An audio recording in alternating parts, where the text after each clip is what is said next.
Thank you, Jesus. Bless you, Lord. Bless you, Lord. Bless you, Lord. Father, we worship you, Jesus. Jesus Christ. Worship you, Lord. जी दोस्तों, आप सभी का स्वागत है इस वक्त आज के विषय पर जिसको हम बात करने जा रहे हैं, और आशा करता हूं कि आप लोग सब जुड़ गए होंगे। मुझे ज़रा बता दीजिए। 21। ओके, लोग जुड़ते चले जाएं, आप लोग जितने भी हैं। जी, thank you father, worship you lord. जी दोस्तों, आप सभी का स्वागत है फिर से एक और बार प्रभु यीशु मसीह के नाम से। आज बहुत बहुत उत्साहित हूँ, एक्साइटेड हूँ इस अद्भुत टॉपिक के ऊपर जो ठीक थोड़ी देर बाद आपके बीच में मैं रखने जा रहा हूँ। बस दो तीन चीज़ें जल्दी से कर लेते हैं। आवाज़ ठीक से पहुँच रही है तो बता दीजिए जी। और साथ ही साथ विजुअल क्लियर है अभी जो भी दिख रहा है अभी के लिए, वो भी आप बता दें। 106। ओके, और साथ ही साथ आप जहाँ से जुड़े हैं, आप जहाँ से देख रहे हैं, जिस कंट्री से, नेशन से, अपने भारत के देश से, और भारत के कौन से राज्य से आप देख रहे हैं, स्टेट से, उसको भी टाइप करें। और साथ ही साथ यदि आप मेरी कलीसिया से हैं, यानी कि ग्रेस मिनिस्ट्री फेलोशिप, आप उसको भी टाइप करें कि दैट है ना, आप मेरी कलीसिया से जुड़े हैं, देख रहे हैं, ताकि मेरे नॉलेज के लिए मैं जान सकूं कि आप लोग को भी ये बातें सीखने मिली है। साथ ही साथ मसीह मंथन बैठक व्हाट्सएप ग्रुप के जितने मेंबर्स हैं वो भी जो है बैठक, मसीह मंथन बैठक 1, 2, 3, 4 एंड ऑल्सो ए ग्रुप जहां पास्टर्स एंड लीडर्स हैं। सो रिक्वेस्ट करता हूं कि वो भी अपनी उपस्थिति दर्ज कराएं। साथ ही साथ क्या कहते हैं उसको, आप लोग जब कमेंट्स करते हैं, जो भी अभी बातें आएंगी, तो कमेंट्स बॉक्स पे प्रश्न नहीं पूछना है आपको। कमेंट्स बॉक्स में अपनी कोई भी ओपिनियन इसके प्रति जिसको आज मैं बताऊंगा वो नीचे टाइप नहीं करना है। मतलब आपको नहीं लिखना है कि इसका मतलब ऐसा है, उसका मतलब ऐसा है। जी नीता सिस्टर, अगर आप देख रही हैं तो आप जो हैं स्क्रिप्चर्स जब हम यहाँ से बोलेंगे, जो कि यहाँ तो दिखाएंगे, खैर आप अपनी तरफ से भी इंग्लिश और हिंदी दोनों डालते जाइएगा।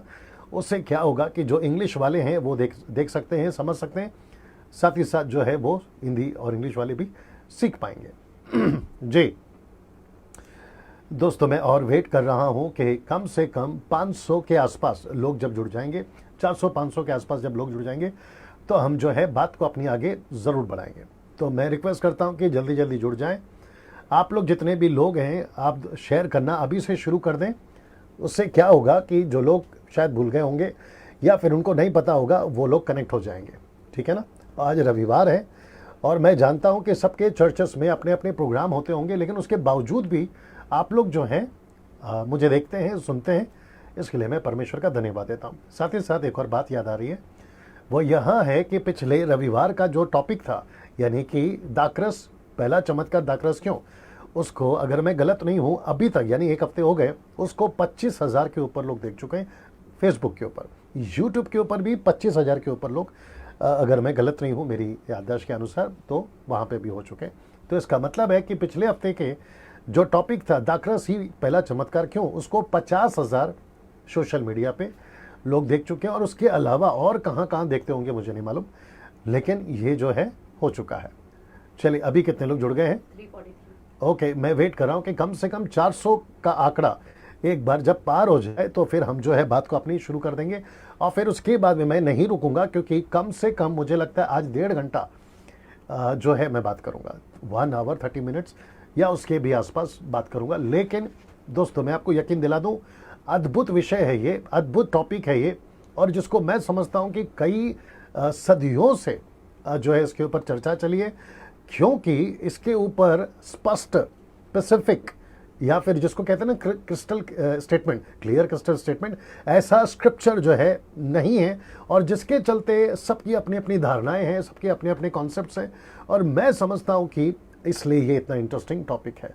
सो जो कुछ मैंने 26 साल में, मेरी जो स्टडी है और जो कुछ परमेश्वर की पवित्र आत्मा ने मुझे मार्गदर्शन किया है, उन सभी को मैंने आपके बीच में रखा है।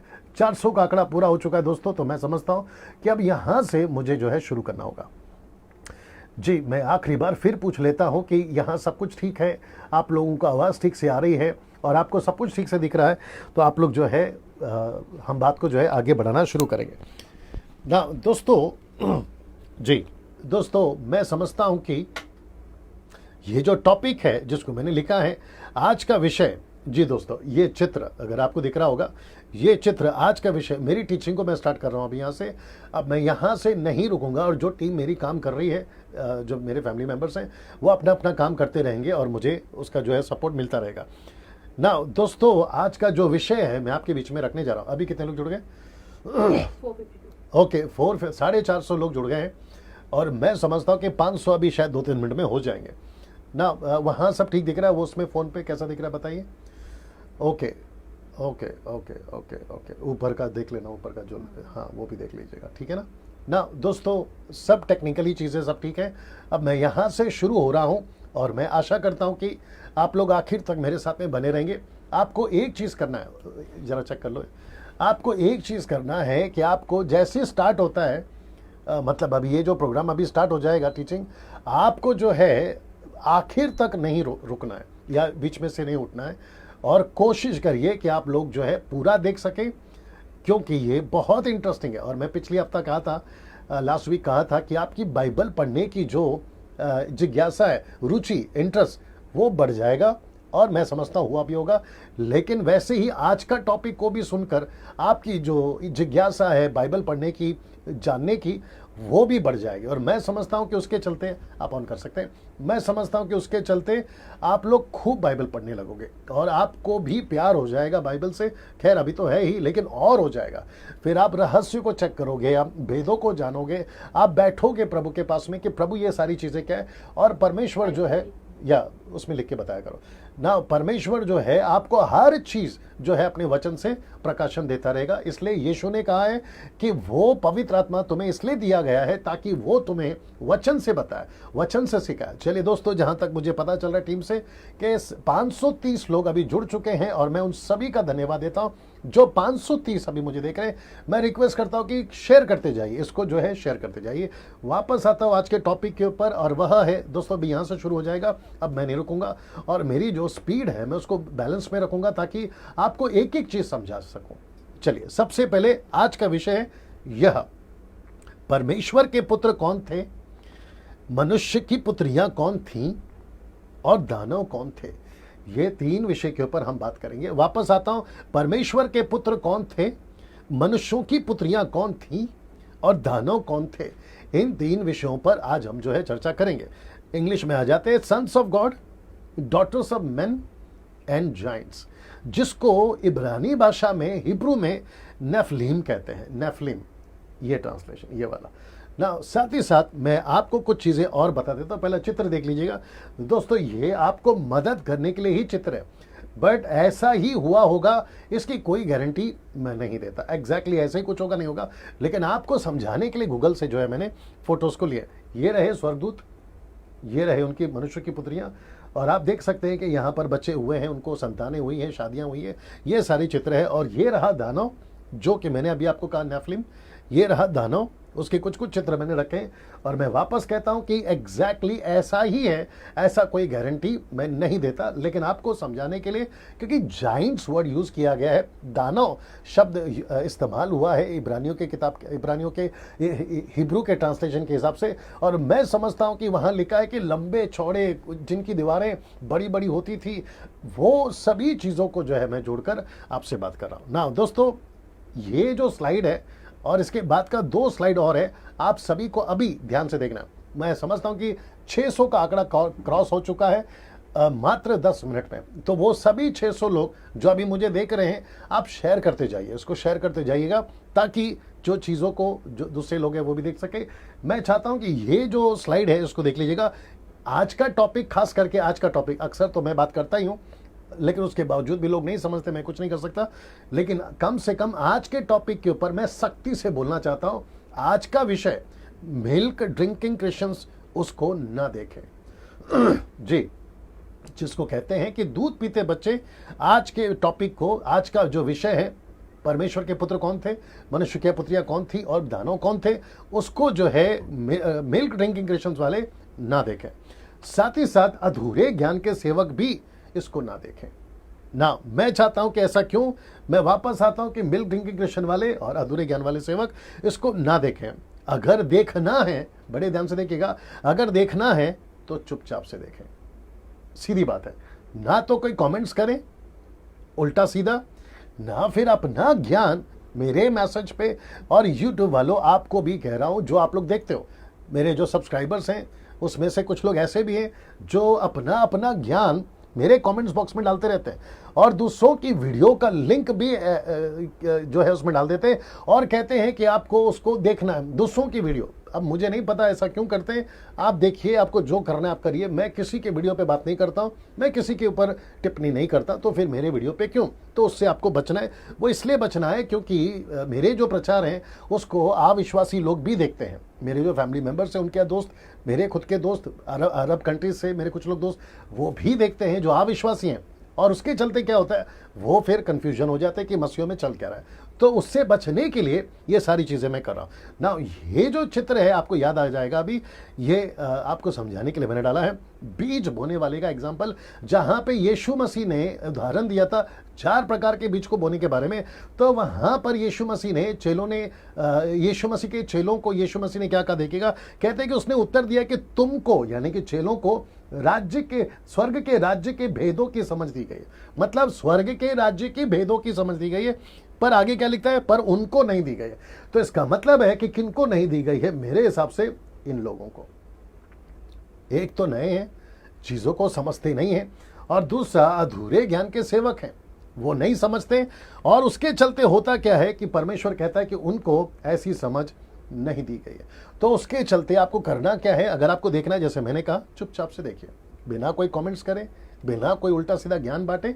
आप देखिए, आप देखने के लिए मना नहीं कर रहा हूं, चुपचाप से देखिए। अगर आपको ठीक लगता है तो प्रेज गॉड, नहीं लगता है तो भी प्रेज गॉड। आप जानो, आपका काम जाने, आपका बुद्धि जाने। लेकिन ऐसा कोई उल्टा सीधा वीडियो आप, क्योंकि डैनियल राज ने ऐसा स्टेटमेंट दिया तो उसके ऊपर एक वीडियो मत बनाते बैठिए। डैनियल राज ने ऐसा टीचिंग दिया।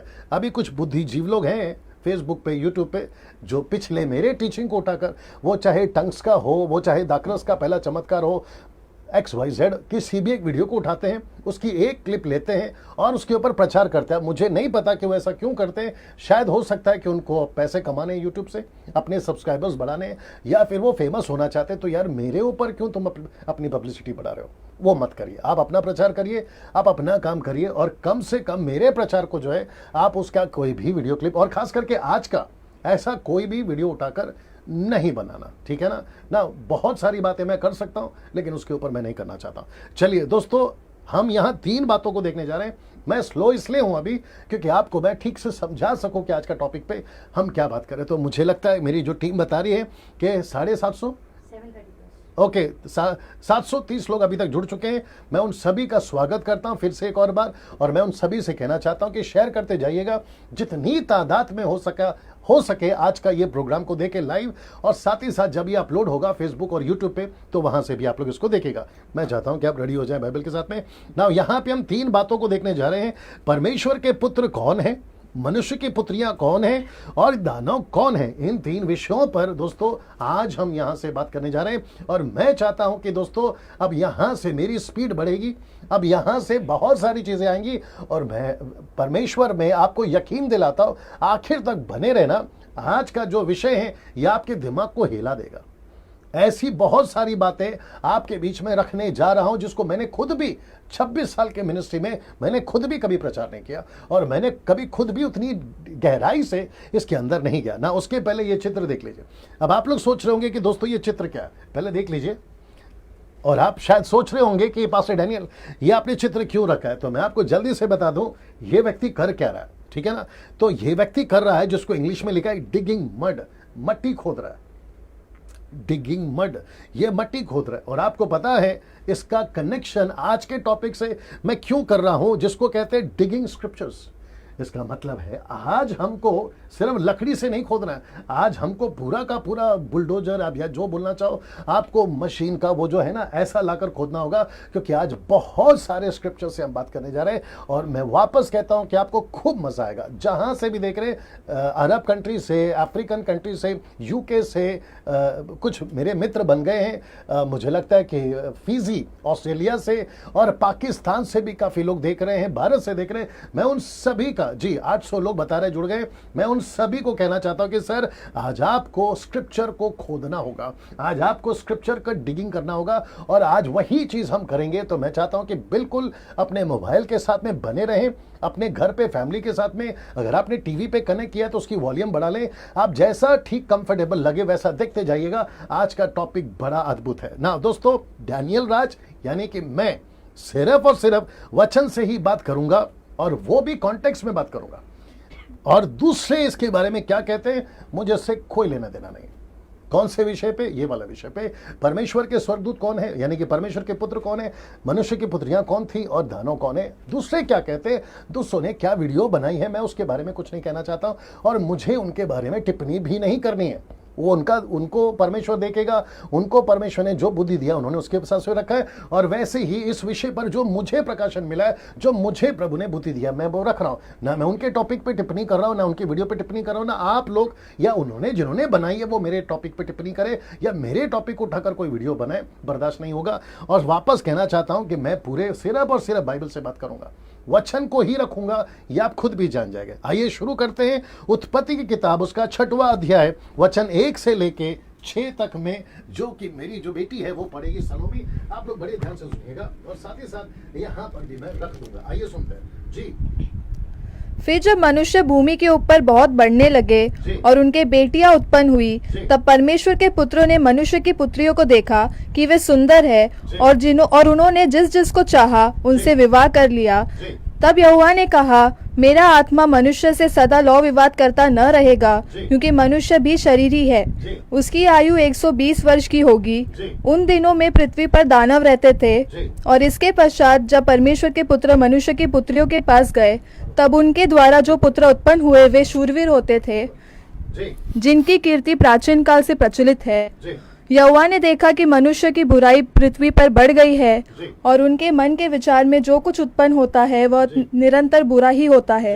और यहोवा पृथ्वी पर मनुष्य को बनाने से पछताया, और वह मन में अति खेदित हुआ। जी ना दोस्तों, मैं आशा करता हूं कि आप लोगों ने सुन लिया होगा। अब मैं यहाँ पे आपको डिटेल में वो वचन जिसके ऊपर अभी हम बात करेंगे एक एक रखने जा रहा हूं। सबसे पहला वचन 1, उत्पत्ति 6 का 1, the book of Genesis chapter 6 and verse 1। और मैं रिक्वेस्ट करता हूं कि आप लोग बिल्कुल बने रहें। अभी कितने लोग जुड़ गए हैं? 172 क्या? सॉरी 872 872 लोग जुड़ गए। नाउ आइए देखते हैं, लिखा है कि जब मनुष्य भूमि के ऊपर बहुत बढ़ने लगे, एक एक शब्द पे ध्यान देना होगा, जब मनुष्य भूमि के ऊपर बहुत बढ़ने लगे और उनके बेटियां उत्पन्न हुई, याद रखो बेटियां उत्पन्न हुई, डॉटर्स, बेटियां उत्पन्न हुई, तब परमेश्वर के पुत्रों ने मनुष्यों की पुत्रियों को देखा कि वे सुंदर है। मैं एक एक समझाऊंगा, पहले वापस देख लेते हैं। सो उन्होंने जिस जिसको चाहा उनसे ब्याह कर लिया, शादी कर ली, ब्याह कर लिया ना। इसको देखिए दोस्तों, उन दिनों में पृथ्वी पर दानव रहते थे। उसके पश्चात जब परमेश्वर के पुत्र मनुष्य की पुत्रियों के पास में गए, तब उनके द्वारा जो संतानें उत्पन्न हुई वो पुत्र शूरवीर होते थे, जिनकी कीर्ति प्राचीन काल से प्रचलित है। याद रखो, प्राचीन काल से प्रचलित है। और यहोवा ने देखा कि मनुष्य की बुराई पृथ्वी पर बढ़ गई है, उनके मन के विचार में जो कुछ उत्पन्न होता है सो निरंतर बुराई होता है। यहोवा पृथ्वी पर मनुष्य को बनाने से पछताया, और वह मन में अति खेदित हुआ। ये जो शब्द है ना, अति, बहुत खेदित हुआ, उसको बहुत तकलीफ हुई कि मैंने मनुष्य को क्यों बना। ना दोस्तों, ऐसा क्यों ना, मैं कुछ चीजें आपके बीच में रखने जा रहा हूं। सबसे पहले आपको 3 बातों का ध्यान रखना है जो बहुत जरूरी है। मैं वापस कहता हूं, 3 बातें जो बहुत जरूरी है। सबसे पहला, किसने लिखा या जी किसने लिखा, इसको जो लेखक है इसको किसने लिखा या किसको लिखा या किसने लिखा? मूसा। इसका जो लेखक है वो है मूसा। दूसरा, जब ये सब हो रहा था तो मूसा प्रत्यक्ष रूप में विजिबल, प्रत्यक्ष रूप में मूसा वहां नहीं था। किसको? जब उत्पत्ति की घटना को वो लिख रहा है, क्योंकि परमेश्वर उसको कहता था, मूसा लिखता था। मूसा को परमेश्वर बताता था, मूसा लिखता था। और याद रखो, मूसा ने 5 किताबें लिखी, उसका जिक्र किया। ये रहा तीसरा जो कि बहुत इंपॉर्टेंट है, अभी जो आपको सबसे ज्यादा ध्यान देना है वहां है आप जो पढ़ रहे हो, यानी कि अभी, और जिसको मैं प्रचार कर रहा हूं, या फिर मूसा की जो भी किताबों का जिक्र हम कर रहे हैं, वो जो जब आप पढ़ रहे हो, ये कॉपीज ऑफ कॉपी है। मैं रिपीट करता हूं, ये कॉपीज ऑफ कॉपी है, मतलब ट्रांसलेशन है। ये ट्रांसलेशन से, क्योंकि हमारे पास में ओरिजिनल, जिसको कहते हैं मैन्युस्क्रिप्ट, ओरिजिनल नहीं है। मैं वापस कहता हूं, मैन्युस्क्रिप्ट ओरिजिनल नहीं है। अभी वर्तमान में जब लिखा गया था तो उसकी कॉपीज ऑफ कॉपी है। कॉपीज ऑफ कॉपी, इसका मतलब है ट्रांसलेशन। आपके पास में पूरी दुनिया में अगर 6000 से भी ज्यादा भाषाएं हैं तो उन सभी ट्रांसलेशंस को जो है बाइबल में उसके अंदर डाला गया और उसको लिखा गया। तो ये आपके दिमाग में रखें कि आप जब भी कोई शब्द को पढ़ते हैं, वो चाहे मनुष्य के पुत्र हो, मनुष्य की पुत्रियां हो, आपको ट्रांसलेशंस को बहुत बारीकी स्टडी करना है, और डैनियल राज ने वही किया। मैंने कौन से ट्रांसलेशंस पढ़े हैं या स्टडी करे हैं, वो चाहे एनआईवी हो, या वो चाहे अमेरिकन स्टैंडर्ड बाइबल हो, न्यू किंग जेम वर्जन हो, ओल्ड किंग जेम वर्जन हो, या फिर वॉइस ट्रांसलेशन हो, या मैसेज, जिसको कहते हैं द मैसेज ट्रांसलेशन हो, या फिर हिब्रू हो, ग्रीक हो, हिंदी हो, उन सभी को स्टडी कर मैंने बहुत सारी चीजें आपके बीच में रखी है। इसलिए ये 3 चीजें आपको ध्यान रखना बहुत जरूरी है। आइए सबसे पहले बात करते हैं ये विषय जिसको कहते हैं कि कौन थे परमेश्वर के पुत्र, कौन थे परमेश्वर के पुत्र। इसका मतलब है हम इस वक्त में जो बात कर रहे हैं, क्योंकि इसके ऊपर कम से कम मैं समझता हूं कि कई सदियों से डिबेट चल रहा है, मनुष्य के पुत्र, परमेश्वर के पुत्र कौन है, परमेश्वर के पुत्र कौन है, परमेश्वर के पुत्र कौन है, who are the sons of God, who are the sons of God. इसके ऊपर बहुत सारी बातें चलती है। इस पर मसीह समाज में 2 धारणाएं, वापस कहता हूं कि इसके ऊपर मसीह समाज में 2 धारणाएं। तो सबसे पहली धारणा, आइए देखते क्या कहते हैं कि ये शेत के वंशज हैं। परमेश्वर के पुत्र कौन है? ये परमेश्वर के पुत्र कहते हैं कि ये जो है सेत के वंशज हैं। अब जिसको इंग्लिश में कहते हैं गॉडली लाइन, सेत के वंशज, मतलब सेत जो था वो धर्मी था, सेत जो था वो आदम का स्वरूप था, हाबेल के बाद में जो जन्म लिया ये वो था, तो उसको कहते हैं सेत के वंशज, यानी कि गॉडली लाइन। नाउ उत्पत्ति 5:3 ये देखते हैं, जब आदम 130 वर्ष का हुआ तब उसके द्वारा उसकी समानता में उसी के स्वरूप के अनुसार एक पुत्र उत्पन्न हुआ, उसका नाम सेत था। तो ये रहा सेत, और जिसको कहते हैं कि गॉडली लाइन, क्योंकि आप सभी जानते हैं केन और हाबिल की स्टोरी, जिसको कहते हैं कि गॉडली लाइन। ना इसको देखें, 2 वजह से ये पहली धारणा गलत है। पहले देख लीजिए उसको, वापस आता हूं, सबसे पहले वापस कह देता हूं कि 2 वजह से ये धारणा गलत है। आप जो YouTube पे देख रहे हैं सर आप लोग, जो फेसबुक पे देख रहे हैं सर आप लोग, ब्रदर्स और सिस्टर्स, और साथ ही साथ जो इस विषय पे बात कर चुके हैं, वीडियो बना चुके हैं, इसके ऊपर टीचिंग दे चुके हैं, वो पास्टर्स और लीडर्स लोग या बाइबल टीचर्स लोग, सर आपका रिस्पेक्ट करता हूं, लेकिन ऐसा कोई भी मेरे स्टेटमेंट को उठाकर, जिसको मैंने अपने तरीके से बाइबल के अनुसार आपके बीच में रखने की कोशिश करी है, हो सकता है कि आपको कॉन्ट्रडिक्ट करे, ये वाला भी आएगा जो, तो आप उसको लेकर अपनी अलग से कि डैनियल राज ने ऐसा कहा, ऐसा कोई वीडियो मत बना देना सर। आप अपने तक रखिए, मैं अपने तक रखता हूं, और पब्लिक समझदार है, जनता समझदार है, विश्वासी भाई बहन समझदार है, उनको जो ठीक लगेगा वो लेकर चलेंगे। तो वापस कहता कि 2 वजह से ये धारणा गलत है। आइए देखते क्यों। सबसे पहला धारणा गलत क्यों है? सबसे पहला, इनसे दानव नहीं हो सकते थे। अगर ये सेत, जिसको आप लोग कहते हैं ना कि ये सेत की लाइन है, जिसको कहते हैं कि सेत के वंशज है, तो मेरा प्रश्न है कि इनसे फिर दानव कैसे पैदा हो गए? अगर ये परमेश्वर के आदम के स्वरूप के अनुसार गॉडली लाइन में आता है, तो इनसे दानव कैसे पैदा हो गए? वापस कहता हूं, इनसे दानव कैसे पैदा हो गए? जी, ये दानव कैसे पैदा हो गए, ये साबित करना होगा। तो इसका मतलब है कि ये जो थियरी है ना, दानव पैदा हो गए, जो मानते हैं कि ये सेत के वंशज है, तो सर आपको इसका जवाब देना होगा। और वापस मैं कहता हूं कि ये पहली धारणा, 2 धारणा में से पहली धारणा ये गलत है, इसलिए क्योंकि मत्ती 7:15-20 कहता है पेड़ की पहचान उसके फल से होती है। तो अगर सेत अच्छा है तो उसके बीज भी अच्छे होने चाहिए, तो फिर दानव कैसे पैदा हो रहा है? तो यहां पे ये बात समझ में आती है। ये रहा दानव, जिसको मैंने कोशिश करी आपको मैं समझाऊं। दूसरा कारण ये गलत है, सेत आदम का पुत्र है। सेत किसका है? आदम का पुत्र है, परमेश्वर का नहीं। अगर सेत आदम का पुत्र है तो परमेश्वर ने वहां पर क्या लिखना चाहिए? आदम का पुत्र लिखना चाहिए। सन्स ऑफ गॉड क्यों लिखा? ये भी सोचने वाली बात है। सो यहां पर उत्पत्ति 5:4 कहता है, ये पढ़ लेते हैं, लिखा है कि सेत के जन्म के पश्चात आदम 800 वर्ष जीवित रहा और उसके और भी बेटे बेटियां उत्पन्न हुई। तो इसका मतलब है सेत को बेटा जो हुआ, ये जो शब्द है बेटा, आइए देखते हैं इब्रानी भाषा में इसको क्या कहते हैं? बेनीन। ये देखिए, बेनीन, सन्स। तो इसका मतलब है कि ये परमेश्वर के पुत्र नहीं है, ये आदम के संतान है। जब आदम के संतान है, बाइबल खुद कहती है, तो फिर हम उसको परमेश्वर के पुत्रों के साथ में कैसे कनेक्ट कर सकते हैं? इसलिए वापस कहता हूं, जैसा लिखा है उसके कॉन्टेक्ट को समझना है, उस पे आसपास को जाकर देखना है, लेकिन उसके ऊपर आउट ऑफ द कॉन्टेक्स्ट जाकर आप अपनी तरफ से कुछ ऐड नहीं कर सकते। इसलिए मैंने कहा कि दो तरीके से ये गलत है ना। सेत आदम का पुत्र है, परमेश्वर का नहीं। तो पहली धारणा को कैंसिल करना होगा। कौन सी? कि ये सेत का संतान है।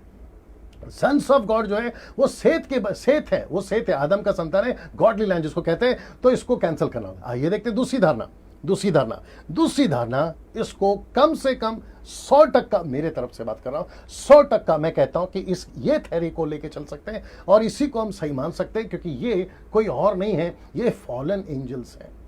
ये फॉलन एंजल्स का मतलब हिंदी शब्द है, लिखा है गिराए हुए स्वर्गदूत। तो ये गिराए हुए स्वर्गदूत है। ये चित्र आपको मदद करेगी। जब परमेश्वर ने ऊपर से लूसीफर को नीचे फेंक दिया था या उसने अपनी जगह छोड़ दी थी, तो लूसीफर अकेला नीचे नहीं आया था, वो कम से कम 1/3 एंजल्स को अपने साथ नीचे लेकर आया था। 1/3 एंजल अपने साथ में नीचे लेकर आया था। लिखा है कि आपको समझना होगा, बाइबल में दो तरह के स्वर्गदूत हैं, एक है अच्छे स्वर्गदूत और दूसरे हैं बुरे स्वर्गदूत। आप किसकी बात कर रहे हैं, आपको यह समझना बहुत जरूरी है। जब आप पवित्र शास्त्र को पढ़ते हो तो एक अच्छे स्वर्गदूत भी है और एक बुरे स्वर्गदूत भी। मैं आपको एक एग्जांपल देता हूं, इसको देख लीजिए। 2 Chronicles chapter 18 and verse 20, then a bold angel stepped out। ये देखिए, बोल्ड एंजल आपके हिंदी में नहीं मिलेगा, आपको हिंदी में नहीं मिलेगा। वहां पर लिखा है कि एक आत्मा। लेकिन जब आप ये जो ट्रांसलेशंस है, मैंने जैसे आपसे कहा, मैं बहुत सारे ट्रांसलेशंस को स्टडी कर आपके बीच में आता हूं, तो ये द मैसेज ट्रांसलेशन है जो कहता है कि then a bold angel stepped out, stood before God and said I will seduce him. फिर परमेश्वर क्या कहता है? And how will you do it says God. मतलब परमेश्वर पूछता है, बेटा तो इसको कैसे करेगा? बुरी आत्मा तो इसको कैसे करेगा? तो यहां से हमें पता चलता है कि परमेश्वर के यहां पर अच्छे स्वर्गदूत भी हैं और परमेश्वर के यहां पे बुरे स्वर्गदूत भी हैं। पृथ्वी पर भी बुरे स्वर्गदूत हैं, पृथ्वी पर भी अच्छे स्वर्गदूत है। इब्रानियों का 1:13-14 में लिखा है कि जो उद्धार पाते हैं उनके पीछे एक स्वर्गदूत सेवकाई करने के लिए जाती है। आप कौन से स्वर्गदूत की बात कर रही है, आपको समझना बहुत जरूरी है। इसलिए मैं वापस कहता हूं कि बाइबल को पढ़ते वक्त में, स्टडी करते वक्त में आपको हर चीज को ध्यान देना बहुत जरूरी है ना। इसको वापस रख रहा हूं थोड़ी देर के लिए, आप देख लीजिए और आपको पता चल जाएगा। और नीता जी, आप जैसा ठीक लगे डालते जाइएगा वचन को ना। दोस्तों, मैं वापस आता हूं आपके बीच में। यहां 3 बातें हैं। कौन सी? आइए देखते हैं। क्या ये सच में स्वर्गदूत है? क्योंकि बात हो रही है सेकंड थियरी की, यानी कि दूसरी धारणा की, कि ये फॉलन एंजल्स हैं। तो फॉलन एंजल्स ही मैं इसको 100% मानता हूं और यही थियरी मुझे ठीक लगी है, जो पूरी स्टडी करिए और आप भी इससे कन्विंस हो जाओगे कि these are the fallen angels. ये सेत के वंशज नहीं है जिसको गॉडली लाइन कहते हैं, क्योंकि उससे दानव पैदा नहीं हो सकते। अच्छा बीज, अच्छा पेड़ अच्छा बीज देगा। तो पेड़ की पहचान बीज से होती है, मैंने आपको क्लियर कर दिया ना। यहाँ पे 3 बातें हैं। क्या है? पहला, क्या ये सच में स्वर्गदूत है? ये समझना होगा। क्या ये सच में नीचे गिराए गए थे? ये समझना होगा। और तीसरा, क्या स्वर्गदूत शरीर में प्रकट हो सकते हैं? क्या ऐसा कोई वचन हमारे पास में? तो जवाब है हाँ।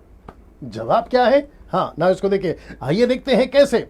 क्या ये सच में स्वर्गदूत परमेश्वर के पुत्र थे, जिसको मैंने अभी कहा कि ये फॉलन एंजल्स है? तो क्या ये स्वर्गदूत सच में परमेश्वर के पुत्र थे? ऐसा कोई वचन हमारे पास में है? मैं थोड़ा स्पीड जा रहा हूं क्योंकि वक्त का भी ख्याल रखना है। Hebrew word for sons of God, आइए देखते हैं। लिखा है कि बनेहा एलोहिम, बनेहा एलोहिम, जिसका मतलब है men's sons of God, men's sons of God. ये कौन है? परमेश्वर के, क्षमा करें, मीन्स सन्स ऑफ गॉड, परमेश्वर के पुत्र, मीन्स परमेश्वर के पुत्र, जिसको कहते हैं हिब्रू में बनेहा एलोहिम ना। इसको देखिए, ये है आपका ट्रांसलेशन।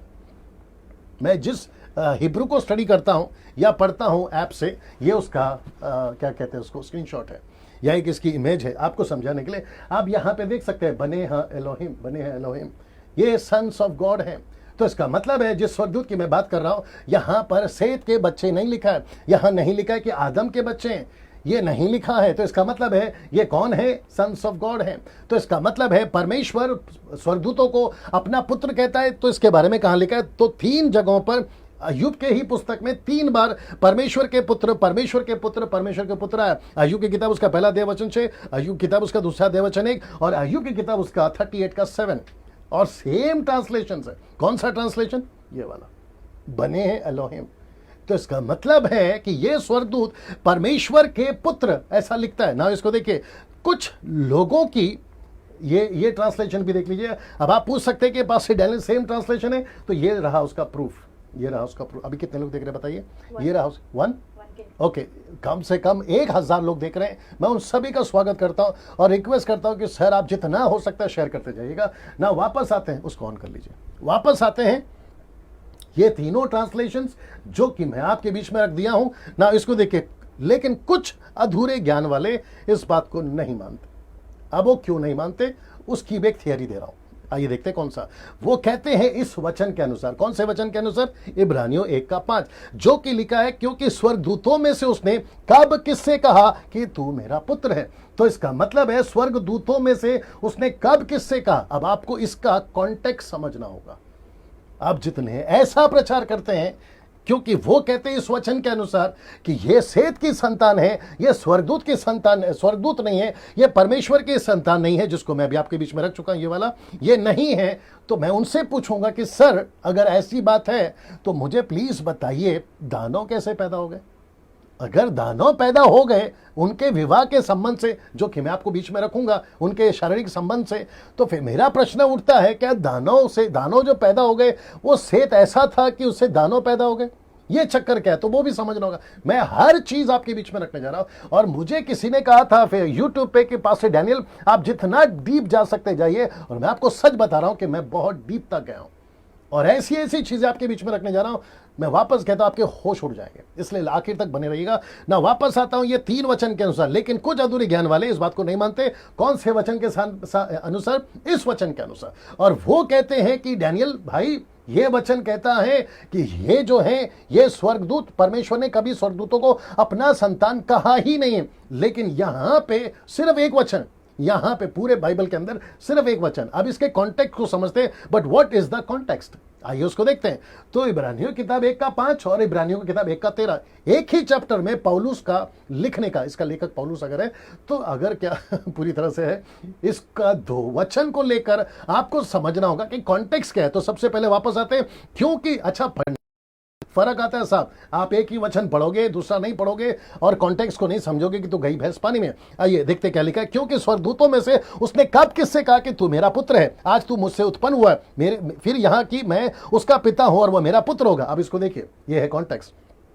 और फिर लिखता है स्वर्गदूतों में से उसने किससे कब कहा कि तू मेरे दाहिने बैठ, जब तक कि मैं तेरे बैरियों को तेरे पांव के नीचे की पीढ़ी ना कर दूं। तो इसका मतलब है कॉन्टेक्स्ट क्या है, यहां पर यीशु को हाईलाइट कर रहा है, स्वर्गदूत को नहीं। तो स्वर्गदूत और यीशु को रखकर पौलुस कहता है कि उसने यीशु को ऊंचा कहा। रहने दो, यीशु को ऊंचा रखा। उसने कहा कि यीशु को पुत्र कहा, स्वर्गदूत को नहीं। कॉन्टेक्स्ट को समझना होगा। यीशु से कहा कि तू मेरे दाहिने बैठ, स्वर्गदूत को नहीं। यीशु को कहा कि तेरे पांव के नीचे मैं शत्रु को लाऊंगा, स्वर्गदूत के नहीं। तो स्वर्गदूत को रखकर कहता है कि यीशु को स्वर्गदूत के बारे में कि उसको नहीं कहा कि ये पुत्र है, यीशु को कहा कि ये पुत्र है। ये है कॉन्टेक्स्ट। अब आप इसको उठाकर कैसे कह दोगे कि ये स्वर्गदूत जो है वो सेत था, परमेश्वर के पुत्र का मतलब है सेत होते हैं, वो स्वर्गदूत नहीं होता है। आप ये कैसे कह सकते हैं? तो फिर इस वचन के अनुसार मुझे आपको, जैसे मैंने कहा, कई लोगों की धारणा है कि ये परमेश्वर के पुत्र नहीं हो सकते इसके अनुसार। तो स्वर्गदूत ही परमेश्वर के पुत्र हैं। मैं आपको अभी बता चुका हूं ये तीनों वचन के अनुसार। ना यहां से आपको मैं आगे ले जाता हूं, अगर आप ये बात को समझ गए होंगे। ना दोस्तों इसको देखिए, क्या सच में स्वर्गदूत गिराए गए थे? यह सपोर्ट करेगा मेरे पिछले लाइन को कि वाकई में स्वर्गदूत है, यह सपोर्ट करेगा ये वाला। आइए देखते कैसे लिखा है, क्या सच में स्वर्गदूत गिराए गए थे? ना यूदा की किताब उसका 1:6, आइए पढ़ते क्या लिखा है, आप लोग भी पढ़ लीजिए। लिखा है कि फिर जो स्वर्गदूतों ने अपने पद को स्थिर ना रखा, इसका मतलब है, मैंने जानबूझ के इसको लाल में रखा है, लिखा है कि जो स्वर्गदूतों ने अपने पद को स्थिर ना रखा। तो कौन सा पद, आपको यह समझना होगा, मैं उसके ऊपर आऊंगा। वरना अपने निज निवास को छोड़ दिया और उसने उनको भी उस भीषण दिन के न्याय के लिए अंधकार में, जो सदा काल के लिए है, उसको क्या किया, बंधनों में रखा है। तो इसका मतलब है किसको रखा है? स्वर्गदूतों को। ये कौन से स्वर्गदूत है? क्या बिना गलती के परमेश्वर उनको यह सजा देगा? तो ये कौन से स्वर्गदूत है जो अपनी जगह को छोड़ दिए, जिसको कहते हैं फॉलन, नीचे गिराए गए। अब इसको देखिए, दूसरा पत्र 2:4 क्या कहता है उसको भी देख ले। क्योंकि जब परमेश्वर ने उन स्वर्गदूतों को जिन्होंने पाप किया नहीं छोड़ा, पर नरक में बेचकर अंधेरे कुंड में डाल दिया ताकि न्याय के दिन तक बंदी रहे। ये स्वर्गदूत को भी पत्रस कह रहा है। तो इसका मतलब है कि स्वर्गदूतों से गलतियां हुई है। मैं वापस कहता हूं, दो तरह के स्वर्गदूत हैं, एक है अच्छे स्वर्गदूत, एक है बुरे स्वर्गदूत। यहां पे बात हो रही है फॉलन एंजल्स की, यहां पे बात हो रही है जो स्वर्गदूत नीचे गिरे हैं, ये आपको समझना होगा। अब बात करते तीसरे की, क्या स्वर्गदूत शरीर में प्रकट हो सकता है? नंबर 1 इसको देख लीजिए। और क्या, मैंने इसको ऐड किया है, और क्या शादी कर सकते हैं, बच्चे पैदा कर सकते हैं? क्योंकि लिखा है उन्होंने शादी करी और उन्होंने बच्चे पैदा करे। किसने? स्वर्गदूतों ने। क्या ये हो सकता है? हैं ये चित्र सपोर्ट के लिए रखा है। आइए देखते हैं पहला एक प्रश्न अब आपसे पहला पूछूंगा, बड़े ध्यान से सुनिएगा। वापस आता हूं, क्या शादी कर सकते हैं? स्वर्गदूत। क्या बच्चे पैदा कर सकते हैं? स्वर्गदूत। ये सारी चीजें अगर आपके दिमाग में घूम रही है, ये चित्र सपोर्ट के लिए डाला है, तो यहां पे आपको एक प्रश्न पूछूंगा, क्या आप लोग उसका जवाब दे पाएंगे? ये प्रश्न है, क्या शैतान रूप बदल सकता है? मैं रिपीट करता हूं, क्या शैतान अपना रूप बदल सकता है? दूसरा कुरिन्थियों 11:14, दूसरा कुरिन्थियों 11:15, ये दो स्क्रिप्चर आपको सपोर्ट करेगा समझने के लिए।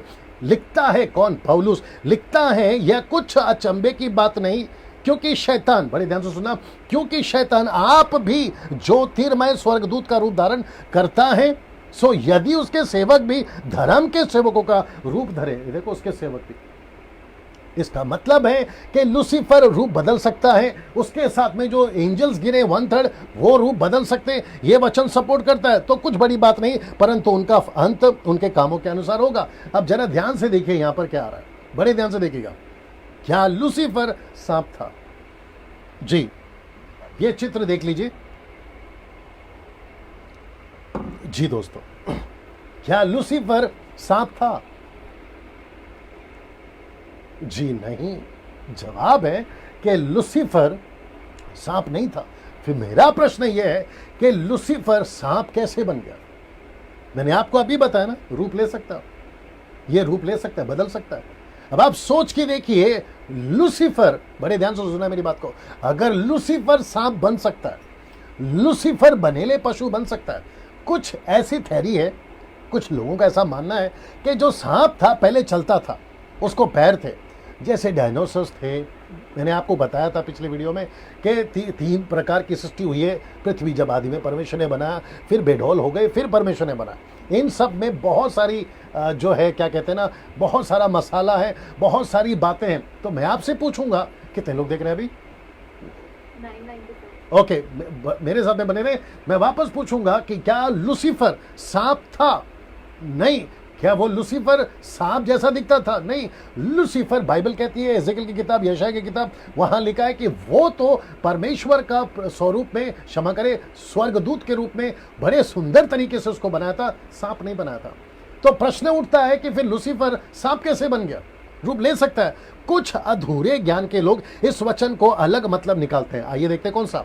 मत्ती की किताब, उसका 22:30 क्या कहते हैं? बड़े ध्यान से सुनना, बड़ा लॉजिक है इसके अंदर। कहते हैं, क्योंकि जी उठने पर ब्याह शादी ना होगी, परंतु वे स्वर्ग में परमेश्वर के दूतों की नए होंगे। तो मतलब स्वर्ग में शादी नहीं होती। जब स्वर्ग में शादी नहीं होती तो स्वर्गदूत शादी कैसे कर लिए? यह प्रश्न उठता है यहां पर। स्वर्गदूत शादी कैसे कर लिए? देखिए, स्वर्गदूत शादी कैसे कर लिए, लिखा है ना, शादियां की। तो जब स्वर्ग में शादी नहीं होती है डैनियल भाई, तो स्वर्ग में जब यीशु ने कह दिया शादी नहीं होती, तो कैसे क्या उन्होंने शादी कर ली? जरा ध्यान से सुनना।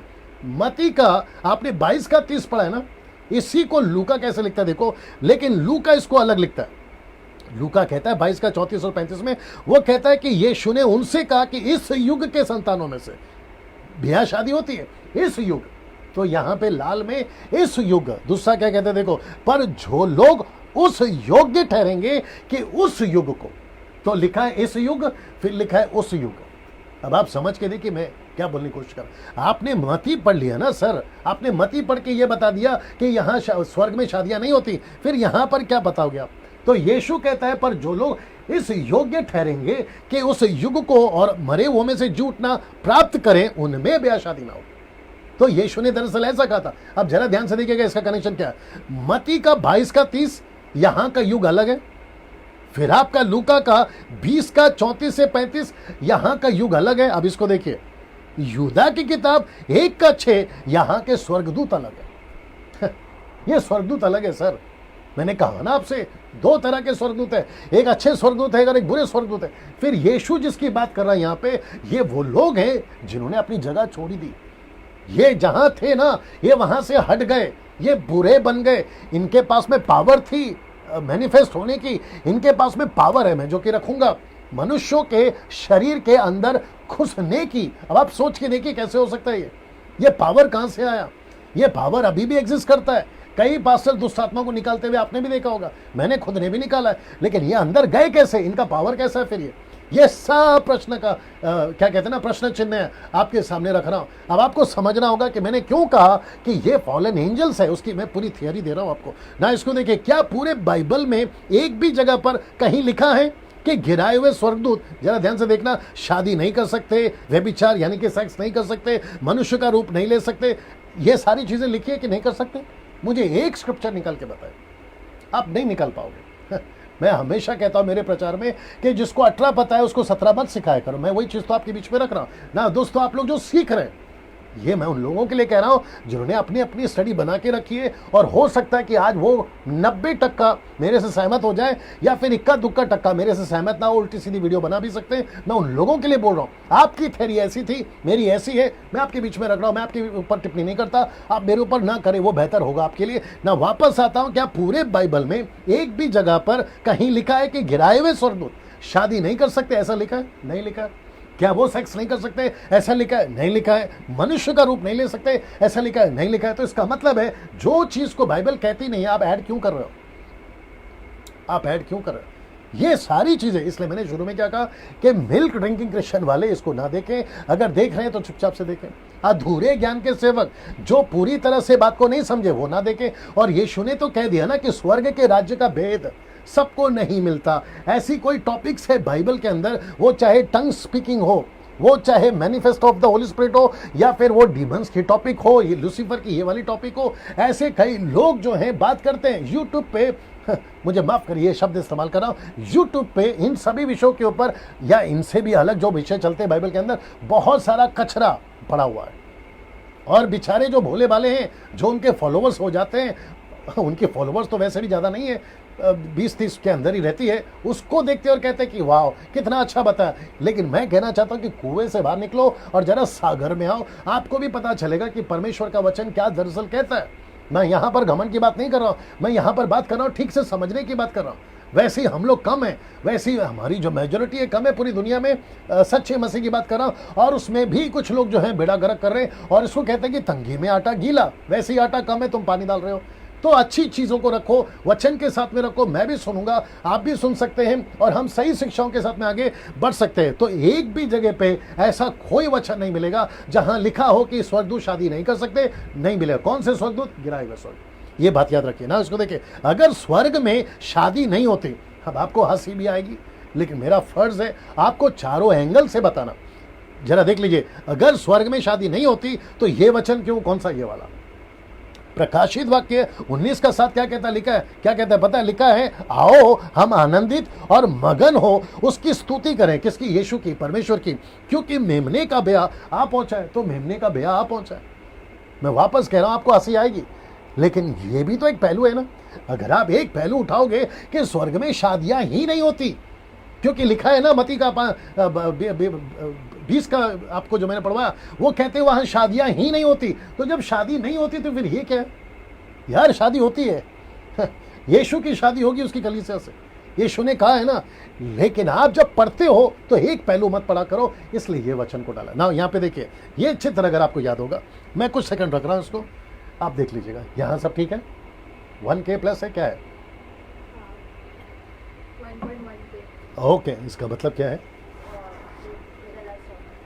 ठीक है ना। जितने लोग देख रहे हैं दोस्तों, मुझे बताया जा रहा है कि कम से कम 1K प्लस है, मतलब 1000 के ऊपर लोग देख रहे हैं। मैं उन सभी का स्वागत करता हूं।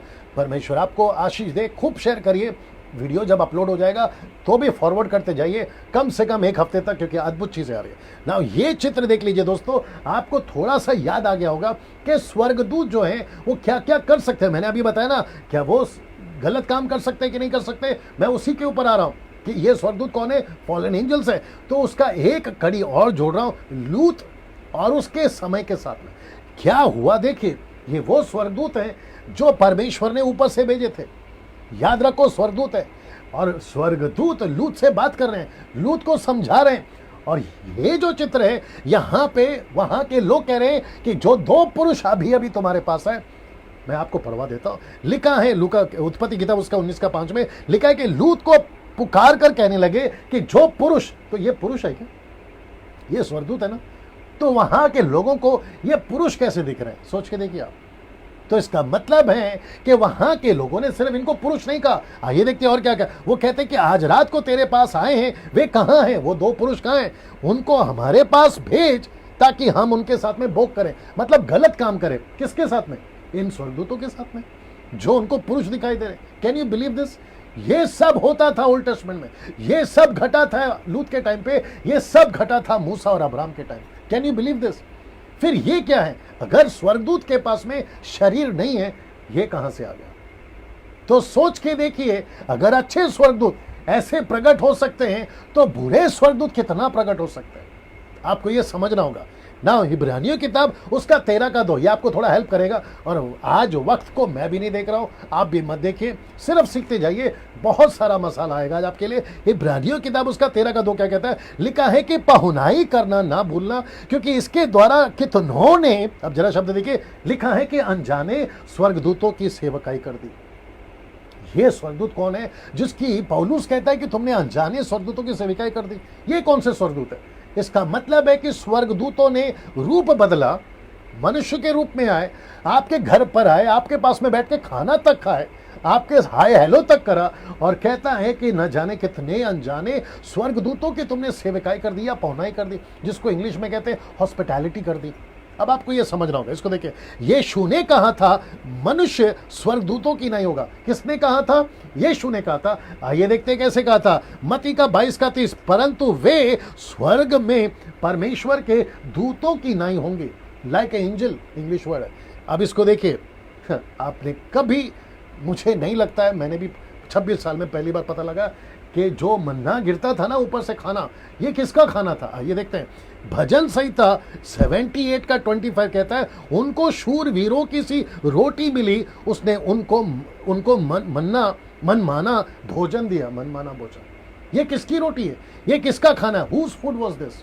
आइए देखते क्या लिखा है, लिखा है कि they ate the bread of mighty angels. अब आप सोच के देखिए, ये किसका खाना खाते थे, यहाँ पे ये किसका खाना खाते थे। भजन संहिता कहता है ये स्वर्गदूतों का खाना खाते थे। स्वर्गदूतों का खाना, आप सोच रहे हैं, आप समझ रहे हैं, ये सब आपके बाइबल में।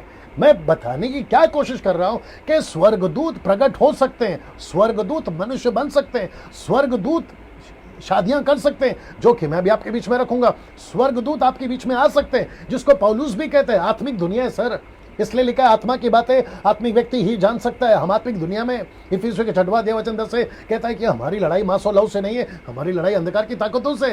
तो हम आत्मिक दुनिया में दोस्तों ना, इसको देखिए, एक और बात साबित करती है कि गिराए हुए ही स्वर्गदूत हैं, ये they are the fallen angel. कौन सी बात, अभी बताता हूं ना, इसको देखिए, और वहां है गिराए हुए स्वर्गदूतों का पाप। इसको थोड़ा देर रखना, देख लीजिएगा जी, ये कौन से पाप है, लिखा है गिराए हुए स्वर्गदूतों का पाप। आइए देखते हैं कौन सा पाप। इसको दूसरा पत्र 2 वचन 4 क्या कहता है, लिखा है क्योंकि जब परमेश्वर ने उन स्वर्गदूतों को, शब्द पे ध्यान दीजिए, लिखा है कि जिन्होंने पाप किया। कौन सा पाप किया था इन्होंने, कॉन्टेक्स्ट में देख लीजिए, नूह का समय और लूत का समय।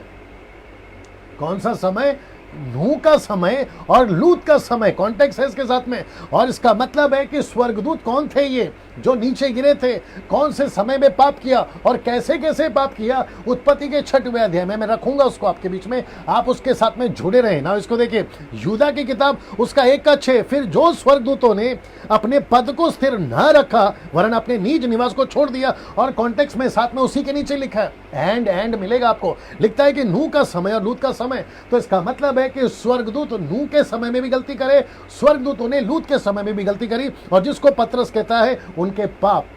अब आप सोच के देखिए ना, इसको देखिए दोस्तों, उत्पत्ति की किताब उसका 6 का 3। आइए सोलोमी जल्दी से, उत्पत्ति की किताब उसका 6 का 3। मैं चाहता हूं कि जोर से पढ़ें जी।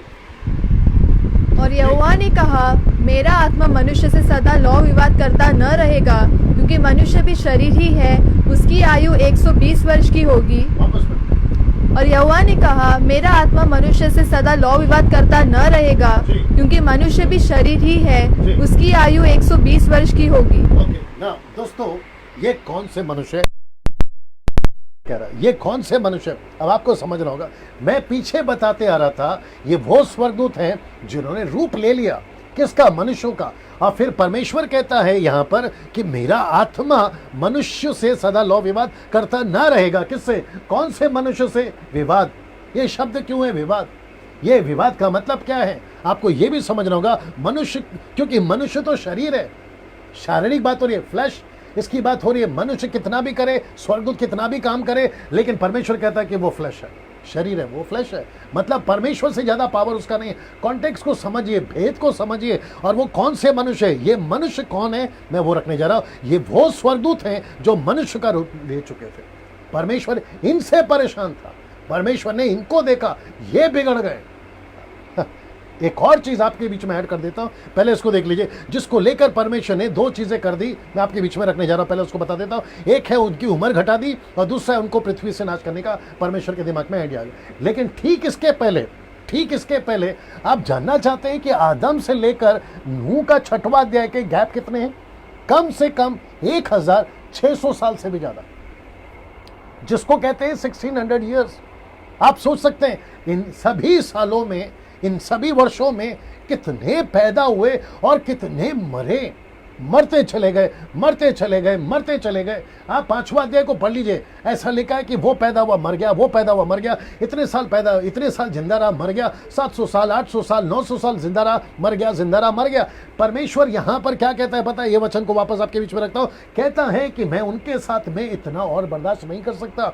कौन से लोगों के साथ? ऐसे मनुष्य के साथ में जो स्वर्गदूत थे गिराए हुए, वो मनुष्य बनते चले गए और वो मनुष्यों के पुत्रियों के साथ में विवाह करते चले गए, और उनसे जो बच्चे पैदा हो रहे थे वो दानव पैदा हो रहे थे, जिसको मैंने अभी कहा जायंट्स पैदा होते चले गए थे। और फिर परमेश्वर कहता है कि मैं उनसे विवाद नहीं कर सकता, इसलिए 2 चीजें कर दी, और वहां एक उम्र घटा दी। मतलब अब खेल खत्म करो, 120 साल जिंदा रहोगे, उसके बाद में खत्म हो जाओगे। ये परमेश्वर ने सिस्टम रख दिया। फिर कहता है कि पृथ्वी को नाश कर दूंगा, क्योंकि वो पृथ्वी को नाश करना बहुत जरूरी था। पृथ्वी को नाश करा, लेकिन एक फैमिली को बचाया जिसका नाम है नूह, उसको बचाया। उसके बाद में उसने किसी को नहीं बचाया, सबको खत्म किया ना। इसको देखिए, उत्पत्ति 6 का 11, बड़े ध्यान से सुनना। परमेश्वर कितना फ्रस्ट्रेटेड है, कितना परेशान हो गया है, ये आपको पता चलेगा। लिखा है कि उस समय पृथ्वी परमेश्वर की दृष्टि में बिगड़ गई थी। मेरा प्रश्न है, कौन बिगड़ गई थी? पृथ्वी बिगड़ गई थी और उपद्रव से भर गई थी। ये जो शब्द है ना, उपद्रव, मतलब जिसको जैसा ठीक लग रहा। कौन सा टाइम है? लूत का नहीं, ये टाइम है नूह का। अब आप सोच के देखिए, ऐसा क्या कर रहा था इंसान, ऐसा क्या कर रहा था मनुष्य, ऐसा क्या कर रहे थे घिरे हुए स्वर्गदूत, जिसको परमेश्वर ने यह वचन लिख दिया कि पृथ्वी बिगड़ गई है। आप इसकी लिमिट पता लगाइए, आप इसकी तह तक जाइए, आप इसके डेप्थ तक जाइए कि पृथ्वी कितनी बिगड़ गई। अब इसको देखो, उत्पत्ति 6 का 12 क्या कहता है? परमेश्वर ने पृथ्वी पर जो दृष्टि की तो क्या देखा कि वो बिगड़ गई है, क्योंकि सब प्राणियों ने पृथ्वी पर अपनी अपनी चाल बिगाड़ दी। सीधे लिखा है सब प्राणियों ने। सब प्राणियों से मतलब क्या है? मनुष्य तो मनुष्य, जो स्वर्गदूत नीचे गिरे थे, मनुष्य का रूप धारण किए थे, मतलब आदम की जो संतान है मैं उसकी बात कर रहा हूं, और जो नीचे गिरे थे मैं उनकी अलग बात कर रहा हूं। सबके सब प्राणियों ने अपनी चाल बिगाड़ ली। परमेश्वर को जानवरों से तकलीफ नहीं थी, पक्षियों से तकलीफ नहीं थी, परमेश्वर को मछलियों से तकलीफ नहीं थी, परमेश्वर को उन प्राणियों से तकलीफ थी जो आकर पृथ्वी पे पूरा खेल बिगाड़ रहे। कॉन्टेक्स्ट को समझिए, क्या बोलने की कोशिश कर रहा ना। इसको देखिए, उत्पत्ति 6 का 13, तब परमेश्वर ने नूह से कहा क्या कहा? देखिए, लिखा है सब प्राणियों के अंत करने का प्रश्न मेरे सामने आ गया। सब प्राणियों का अंत ये कौन से प्राणी है?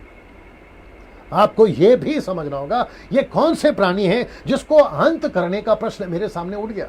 आइए इसको भी देख लेते हैं, मेरे सामने आ गया, क्योंकि उनके कारण पृथ्वी उपद्रव से भर गई है, इसलिए मैं उनको पृथ्वी समेत नाश कर डालूंगा, पृथ्वी समेत नाश कर डालूंगा सब प्राणियों को।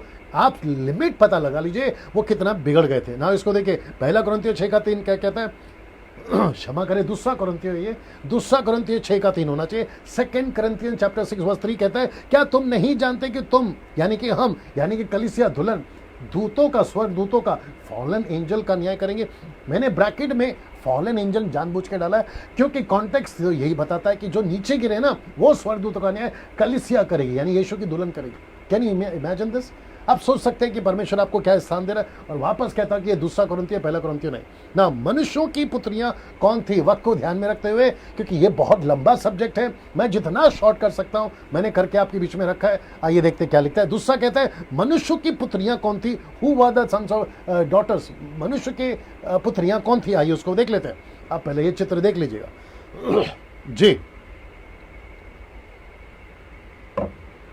जी दोस्तों, नाउ ये चित्र अगर आपने देख लिया है, कुछ कहते हैं ये कैन की वंशज थी, जिसको कहते हैं कि अनगॉडली लाइन। कैन गलत था ना, उसने गलत काम किया ना। गलत काम क्या था? उसने अपने भाई का कत्ल किया, तो वो एक गलती उससे हुई है और वो गलत है। तो उसको लेकर कहते हैं कि उसके गलती का जो लाइन था ना, जिसको कहते हैं अनगॉडली लाइन। और ये कौन है? मनुष्य की पुत्रियां, ऐसा वो कहते हैं। अब जितने लोग प्रचार किए इसके ऊपर, अब उनको तो ठोकर लगेगी मेरे प्रचार से, और वो फिर अपना वीडियो बनाएंगे कि डैनियल राज ने ऐसा कहा। डैनियल राज जो है कैन के वंशज को जो है मानने को तैयार नहीं है। यार मैं क्यों मानूं? जब आपकी वीडियो बना रहे थे मैं चुपचाप रहा ना, वैसे जब मैं बना रहा हूं तो आप लोग भी चुपचाप रहिए और देखिए। अगर आपको ठीक नहीं लगता है तो रहने दो ना। जिस दिन परमेश्वर न्याय करेगा वो आपका भी करेगा, मेरा भी करेगा। अब आप अपनी अपनी वीडियो बनाकर खेल क्यों बिगाड़ रहे हो? आपने अपना रखा, मैं अपना रख रहा हूं, बात खत्म हो गई। फिर यहां कहता है कि कुछ कहते हैं कि कैन के वंशज थे, जिसको कहते हैं अनगॉडली लाइन। ये अनगॉडली लाइन का क्या मतलब है? पर ये गलत है। ये जो कॉन्सेप्ट है ना, ये जो थ्योरी है ना, ये गलत है। कैसे? मैं आपको बताता हूं। हिब्रू ट्रांसलेशन क्या कहता है उसको समझना। याद रखो मैंने क्या कहा था, मैं जो भी बात करूंगा बाइबल से करूंगा। मैंने कहा था कि नहीं कहा था? जो भी वचन लाऊंगा बाइबल से लाऊंगा। तो हिब्रू ट्रांसलेशन क्या कहता है देखते हैं। कहता है कि वे सब आदम की संतानें थीं। मतलब ये जो लड़कियां हैं, ये वाली, ये जितने भी लड़कियां थी, ये कैन की वंशज नहीं है या कैन की लाइन से नहीं है। आप इसको अनगॉडली लाइन मत दीजिए। जबकि बाइबल कहती है, हिब्रू ट्रांसलेशन मैं रखने जा रहा हूं, ये सब के सब आदम की संतानें। आइए प्रूफ करता हूं, ये देख लीजिए। जो कि कहता है बेनोहत एदम, बेनोहत एदम, इसका मतलब है कि परमेश्वर के पुत्र कैन की बेटियों को नहीं लिखा है, परमेश्वर की बेटियों नहीं लिखा है, लिखा है आदम। ये देखिए आदम, बेनोहत एदम, इसका मतलब है ये परमेश्वर की बेटियां नहीं, कैन के वंशज की नहीं। अगर कैन के वंशज से होती तो लिखना चाहिए था लाइन ऑफ कैन या केन्स डॉटर, ऐसा लिखना चाहिए था। जबकि नहीं लिखा। क्या लिखा है? आदम की बेटियां। मैंने इसलिए लिखा ना, ये देखिए, ये आदम की बेटियां। तो आप इसको कैन का कैसे कर सकते हैं ना? इसको देखिए दोस्तों, दानव कौन थे? अब ये रहा तीसरा, और जो कि ये बहुत लंबा चलेगा, वक्त का मैं ख्याल रखूंगा, लेकिन मैं आशा करता हूं कि आप लोग सब समझ रहे हैं अभी तक। तो नीचे गिरे स्वर्गदूत कौन है? Fallen angels. परमेश्वर का पुत्र कौन है? Fallen angels. परमेश्वर की बेटियां, क्षमा करें, मनुष्य की बेटियां कौन है? जो अभी मैं बता चुका हूं, आदम की बेटियां। तो आप इसको कैन का वंशज का लाइन में मत डालिए। मैं वापस कहता हूं, मत डालिए। आपने अपनी थ्योरी रखी है, मैंने अपनी रखी है, वचन के हिसाब से रखिए। अगर आदम के, क्षमा करें, अगर कैन के वंशज हैं तो आप प्रूफ कर दीजिए आपके वीडियो में। पब्लिक जानेगी, पब्लिक देखेगी, लेकिन कम से कम जो वचन कहता है मैं वही आपके बीच में रख रहा हूं। और जो लिसनर्स हैं, फॉलोवर्स हैं, व्यूवर्स हैं, आपको भी समझना होगा कि डैनियल राज ने क्यों कहा कि ये कैन के वंशज नहीं है, क्योंकि बाइबल खुद कहती है। ये देख लो, बाइबल खुद कहती है कि ये आदम की बेटियां हैं। जिसको आदम की बेटियां बाइबल खुद कह रही है, मैं ऐसी वीडियो को क्यों सुनूं जो बाइबल को कॉन्ट्रडिक्ट कर रही है, वचन को कॉन्ट्रडिक्ट कर रही है। अब आप ही लोग तय करिए किसको सुनना है और किसको नहीं सुनना है ना। इसको देखिए, दानव कौन थे, या जिसको कहते हैं नेफलीम, ये लोग कौन थे? ये हिब्रू वर्ड है नेफलीम, मैं आपके बीच में रख रहा हूं। ये देखो नेफलीम। मैं वापस कहता हूं, डैनियल राज सिर्फ और सिर्फ वचन से बात करेगा ना। इसको देखिए, एक ऐसी पुस्तक है दोस्तों, मुझे नहीं पता आपने देखा या नहीं देखा, एक ऐसी पुस्तक है जिसको कहते हैं द बुक ऑफ एनोक। ये मसीह मार्केट में, खास करके अब्रॉड्स में ये खूब चल रही है ये पुस्तक, जिसमें बहुत कुछ ऐसा लिखा है जो शैतान, दानव, फॉलन एंजल्स के बारे में बहुत कुछ बताती है, बहुत कुछ बताती है ये वाली पुस्तक। लेकिन इसको देख लीजिए, जिसको पौलुस ने भी कुछ कहा है इस पुस्तक के बारे में। आइए देखते हैं पहले पौलुस ने क्या कहा। कहता है 1 तिमोथी 1:4, 1 तिमोथी 4:7, वो कहता है उन ऐसी कम जल्दी आइए, इसको पढ़ लीजिए, इसको मैं रख रहा हूँ, सलोनी पढ़ेगी जी जी। और उन ऐसी कहानियों और अनंत वंशावलियों पर मन न लगाए जिससे विवाद होते हैं और परमेश्वर के उस प्रबंध के अनुसार नहीं जो विश्वास से संबंधित रखता है। वैसे ही फिर भी कहता हूँ, पर अशुद्ध और बुढ़ियों की सी कहानियों से अलग रहे और भक्ति के लिए अपना साधन कर। हाँ ना दोस्तों, आपने सुन लिया होगा ना। मैं वापस आता हूं कि इसके बारे में पौलुस ने क्या कहा, ये सारी बातें लिखती है इसके अंदर। आदम, क्षमा करें, लूसीफर कहाँ से आया, लूसीफर की जियोनोलॉजी, वंशावली, मतलब लूसीफर के बाद में कौन सा लूसीफर, टोटल कितने प्रकार के स्वर्गदूत हैं जो मेन स्वर्गदूत है, फिर उनके नाम क्या है, उनका काम क्या है, ये सब पुस्तक में मिलेगा। अब ये पुस्तक कहाँ से आई, ये पुस्तक में मटेरियल कहाँ से आया, डेटा कहाँ से आया, ये सब बहस का विषय है, ये सब प्रश्न चिन्ह है। लेकिन इसी को पौलुस ने कैसे कहा था अपने ज़माने में, क्योंकि इसकी घटना या इसकी चर्चा उस टाइम पे भी चलती थी। पौलुस उसको कहता है, पहला तीमुथियुस 1:4 में भी कहता है, 2 वचन रखे आपके सामने, ऐसी कहानियों से और अनंत वंशावलियों पर मन ना लगा जिनसे विवाद होते हैं, परमेश्वर के उस प्रबंध के अनुसार नहीं है। मतलब परमेश्वर ने जो अपनी बाइबल में डाला ना, ये उसके अनुसार नहीं है, जो विश्वास से संबंध रखते हैं। वैसे ही फिर भी कहता हूं, फिर 4:7 में कहता है अशुद्ध और बुढ़ियों की सी कहानियों से अलग रहे, भक्ति के लिए अपना साधन कर। कौन सी कहानी है बुढ़ियों की, कौन सी कहानी है अशुद्ध कहानी? हमको ये नहीं चाहिए, हमको ये थ्योरी नहीं चाहिए। अगर इसमें से कोई प्रचार करता है वो अपने तक रखे, वो उनकी जो स्टडी है वो तक रखे, मेरे को उसमें नहीं जाना है। लेकिन डैनियल राज इस पुस्तक से बात नहीं कर रहा है। मैं किससे बात कर रहा हूं? तोरा। ये तोरा क्या है? मूसा की 5 किताबें, उत्पत्ति, निर्गमन, लय व्यवस्था, गिनती व्यवस्था, विवरण। ये वो 5 किताबें हैं जिसमें से मैं आपके बीच में रख रहा हूं, और जिसको हम कहते हैं कि स्क्रिप्चर्स यानी कि तोरा। हम इसमें से ही सीखेंगे और मैं इसी में से बता रहा हूं। और वापस कहता हूं, आपका ओरिजिनल ट्रांसलेशन जो था, जिसको मैन्युस्क्रिप्ट कहते हैं, वो यहाँ पे नहीं है। हमारे पास में जो है वो ट्रांसलेशन है, जिसको मैं पहले बता चुका हूँ, कॉपीज ऑफ कॉपीज। हमारे पास में जो है ना वो कॉपीज ऑफ कॉपीज है, ठीक है ना। इसको देखिए, उत्पत्ति 6:4 क्या कहता है, ये देखते हैं। उन दिनों में पृथ्वी पर दानव रहते थे। मुझे बताते रहो क्या चल रहा है, ठीक है ना। उन दिनों में पृथ्वी पर दानव रहते थे, और उसके पश्चात, ये देखो ब्रैकेट में मैंने डाला है, मैं आपको बाद में बताऊंगा। उसके पश्चात जब परमेश्वर के पुत्र मनुष्यों के पुत्रियों के पास गए, तब उनके द्वारा जो संतानें उत्पन्न होती थी वो शूरवीर होते थे, और साथ में लिखा है कि वो उनकी कृति प्राचीन काल से प्रचलित है। तो ये दानव कौन है? नेफलीम। ये दानव कौन है? मैं इसके ऊपर आना। यहां पे 2 थ्योरी है, मैं रिपीट करता हूं, यहां पे 2 थ्योरी है। आइए देखते हैं पहला कौन सा। कुछ कहते हैं पहले से दानव थे, कुछ कहते हैं संबंध से दानव हो गए। मतलब स्वर्गदूत जो नीचे गिरे थे, मनुष्य के पुत्रों के साथ में विवाह किया, और उनसे जो बच्चे होते थे वो दानव। यहाँ पे दोनों भी दिखता है, क्योंकि इस वचन के अनुसार पढ़ने में यही आता है कि पृथ्वी पे दानव रहते थे। पास्ट टेंस वर्ड है, पृथ्वी पे दानव रहते थे। भूतकाल की बातें हो रही है, पृथ्वी पे दानव रहते थे। फिर लिखा है कि जो संबंध करते थे उससे शूरवीर पैदा होते थे। मैं दानव का पूरा आपको बताऊंगा कि दानव का मतलब क्या, मैं आ रहा हूं उसके ऊपर। तो इस वचन के अनुसार यहाँ पर एक हो गया कि कुछ कहते हैं कि पहले से दानव थे, और कुछ कहते हैं कि जो है संबंध से दानव पैदा हो गए। मैं दूसरे के साथ जाऊंगा। कौन सा दूसरा? ये वाला। मुझे इससे कोई परहेज नहीं है, मुझे इससे कोई परहेज नहीं है, क्योंकि वचन में लिखा है, और अगर लिखा है तो दानव होंगे। लेकिन मैं उसके ऊपर अभी नहीं जाना चाहता हूं। मैं जाना चाहता हूं कि ये कहां से आया, ये दानव कहां से आया। अब आप इसको देख लीजिएगा। मैं इसलिए कह रहा हूं कि मैं दूसरे के साथ जाऊंगा, क्योंकि दानव का अर्थ है mighty, strong and huge man. Huge का मतलब है, ऐसा बाइबल में लिखा, लंबे लंबे। वो बहुत चौड़े थे, वो लंबे थे। मैं वो एक एक चीज आपके बीच में रखने जा रहा हूं ना। ऐसा कुछ, ये आपको समझाने के लिए, ऐसा कुछ होते थे ह्यूज। दानव का मतलब है ह्यूज, बहुत स्ट्रॉन्ग या बहुत शक्तिशाली। उनकी हाइट बहुत होती थी। मैं एक एक चीज आपके बीच में रखता चला जाऊंगा ना। दानव क्यों, ये जो शब्द है ना, दानव क्यों, इसके पीछे शैतान का क्या मकसद था। अब मेरे मैसेज के डीप में जा रहे हैं दोस्तों। कम से कम 1 घंटा हो गया।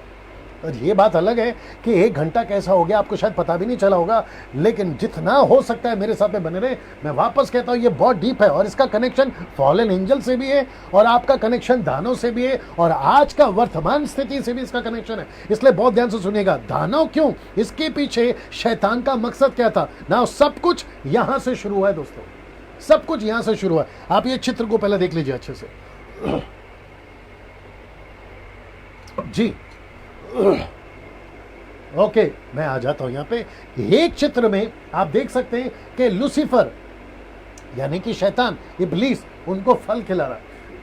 ये बीच में जो पट्टा डाला है ये मेरी मजबूरी है डालने की, नहीं तो मैं आपको ऐसे ही दिखा सकता था, लेकिन आपको समझाने के लिए यहां पर देख लीजिएगा। ये बिना कपड़े के हैं, यहां पे ये बिना कपड़े के। परमेश्वर ने जैसी उन्होंने गलती करी उनको कपड़ा क्यों दिया मैं वो भी बताऊंगा आपको, लेकिन यहां पे जैसे फल खाया परमेश्वर ने कहा कि अब तुम बगीचे में नहीं रह सकते, तो यहां से सब कुछ शुरू हुआ। अब आप सोच के देखिए लूसीफर का प्लान क्या था। दानव क्यों, प्रश्न उठाना दानव क्यों, क्योंकि बगीचे के अंदर दानव पैदा नहीं हो सकते। बगीचे के अंदर स्त्री के द्वारा जो बच्चे होंगे यानी कि लड़कियां यानी कि स्त्रियां, उनसे बच्चे, गलत बच्चे पैदा नहीं हो सकते। तो लूसीफर ने कहा कि इनको बगीचे से बाहर निकालना होगा और इनको बाहर निकालने के लिए इनसे ऐसा कुछ करवाना होगा कि जिसके चलते परमेश्वर इनको बाहर निकाले। आइए देखते क्या हुआ था। क्या यह संभव है, जरा ध्यान दीजिएगा, क्या यह संभव है कि परमेश्वर के बनाए हुए शरीर में शैतान घुस सकता है? क्या यह संभव है ना? इसको पढ़ना होगा जल्दी से। आइए मत्ती की किताब उसका 12 का 43 से 45। जी दोस्तों, the book of Matthew chapter 12 43 to 45। जी मत्ती की किताब 12 का, इसको जरा सुन लेते हैं जी। अभी यहाँ पे कितने लोग देख रहे हैं जी? जब अशुद्ध आत्मा मनुष्य में से निकल इधर आ जाओ जी। जब अशुद्ध आत्मा मनुष्य में से निकल जाती है तो सूखी जगहों में विश्राम ढूंढती फिरती है और पाती नहीं। तब कहती है मैं अपने उसी घर में जहाँ से निकली थी लौट जाऊंगी, और लौटकर उसे सूना, जाड़ा बुहारा और सजा सजाया पाती है। तब वह जाकर अपने से और बुरी 7 आत्माओं को अपने साथ ले आती है और वे उसमें पेट कर वहाँ वास करती है, और उस मनुष्य की पिछली दशा पहले से भी बुरी हो जाती है। इस युग के बुरे लोगों की दशा भी ऐसी ही होगी। दोस्तों, आपने इस वचन के अनुसार ये तो समझ लिया होगा ओके, ये आपने समझ लिया होगा। क्या शैतान या दुष्ट आत्माएं, इवन शैतान इब्लिस भी, क्या मनुष्य के शरीर में, परमेश्वर के बनाए हुए शरीर में घुस सकता है? ये कॉन्सेप्ट कैसे फिट बैठता है? लेकिन वचन कहता है कि ऐसा हो रहा है, ऐसा हुआ था, ऐसा हो रहा है और आगे भी होता रहेगा। तो इसका मतलब है कि यहां पे जो मैं कॉन्सेप्ट रख रहा हूं, इसको ध्यान से देखिएगा। मेरी रिक्वेस्ट है, ये वीडियो जब अपलोड होगा फेसबुक पे, यूट्यूब पे, जितना हो सकता है शेयर करिए, क्योंकि मैंने बहुत बारीकी से स्टडी कर आपके बीच में रखा है। वापस कहता हूं कि ये जो कॉन्सेप्ट है ना, आपको सारा खेल यहां से शुरू हुआ है साहब। हम उत्पत्ति की किताब को बचपनों से पढ़ते आ रहे, संडे क्लास में पढ़ाते आ रहे, लेकिन इतना डीप, इतना डेप्थ इसके अंदर है, आज आपके बीच में रखने की प्रभु के अनुग्रह से मैं कोशिश करूंगा ना। यहां पे गलती हुई और इसके चलते आदम और हवा को बाहर निकाला गया, क्योंकि जो बीज था ना शैतान का, वो बोना था। अब इसको देखिए आप, इस वचन इसलिए मैंने रखा, क्या संभव है कि परमेश्वर के बनाए हुए शरीर, आदम हवा, इंसान, हिंदू, मुस्लिम, सिख, ईसाई, बुद्धिस्ट, पारसी, जैन, कहीं का भी हो, किसी भी युग का हो, उसके शरीर में शैतान घुस सकता है? ये कॉन्सेप्ट कैसे फिट बैठता है? लेकिन लिखा है कि ऐसा हो रहा है, आज भी हो रहा है, तब भी हुआ था। तो इसका मतलब है कि अगर लूसीफर के पास में इतनी ताकत है कि ये स्किन में वो घुसकर पोजेस करके उस व्यक्ति को काबू में करके, पुरुष हो या स्त्री, बच्चा हो या कोई भी हो, जवान हो, उसको काबू करके शरीर के द्वारा वो जैसा चाहे उसे करवा सकता है, तो आपको अगला स्लाइड देखना पड़ेगा।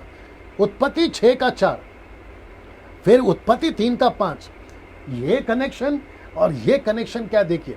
उत्पत्ति 3 का 5 में क्या लिखा है? वरन परमेश्वर आप जानता है, लूसीफर बात कर रहा है, परमेश्वर आप जानता है कि जिस दिन तुम उसका फल खाओगे, जिस दिन तुम उसका फल खाओगे, जिस दिन तुम उसका फल खाओगे, जरा देखिए क्या बोल रहा है, उस दिन तुम्हारी आंखें खुल जाएंगी, तुम भले बुरे का ज्ञान पाकर परमेश्वर के तुल्य हो जाओगे। यहाँ पे 3 बातें, फिर उसका कनेक्शन 3 का 5, यहाँ 3 बातें, आंखें खुल जाएंगी, दूसरा भले बुरे का ज्ञान तुम पा जाओगे, और फिर तीसरा कहता है, इसलिए मैंने लाल में डाला है, कि तुम परमेश्वर बन जाओ।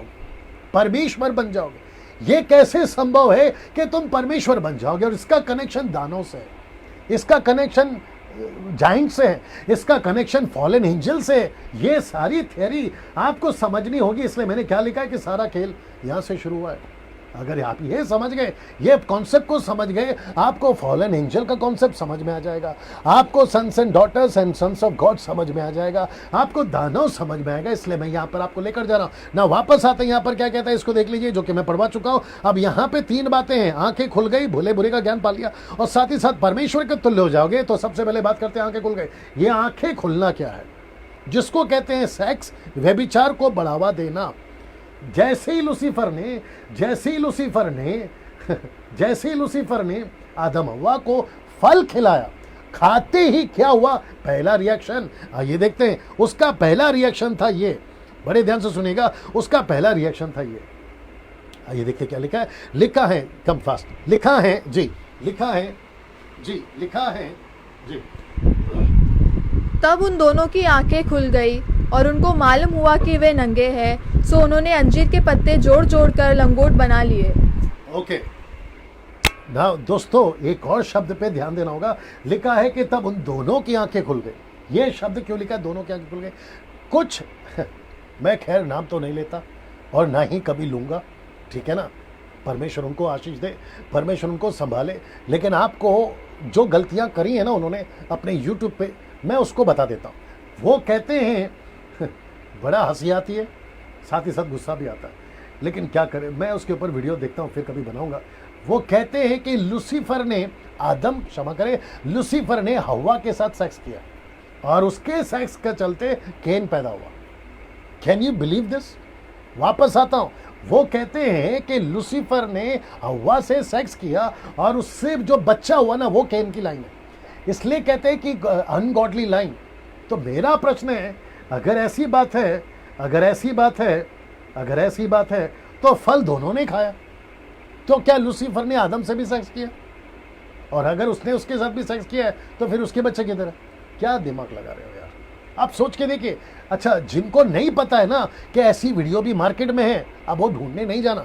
बेहतर है जिस गांव को जाना नहीं उसका पता क्यों पूछना, अब मत ढूंढिए उसको।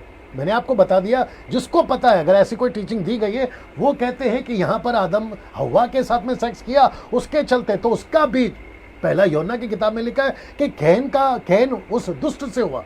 अब वो कॉन्टेक्स्ट अलग है, उसका बताने का तरीका अलग है। कुछ विचित्र प्राणी लोग हैं अपने ही मसीह समझ में। अब क्या करें, मैं इसके ऊपर स्टिक रहूंगा, मैं उसके ऊपर नहीं जाऊंगा।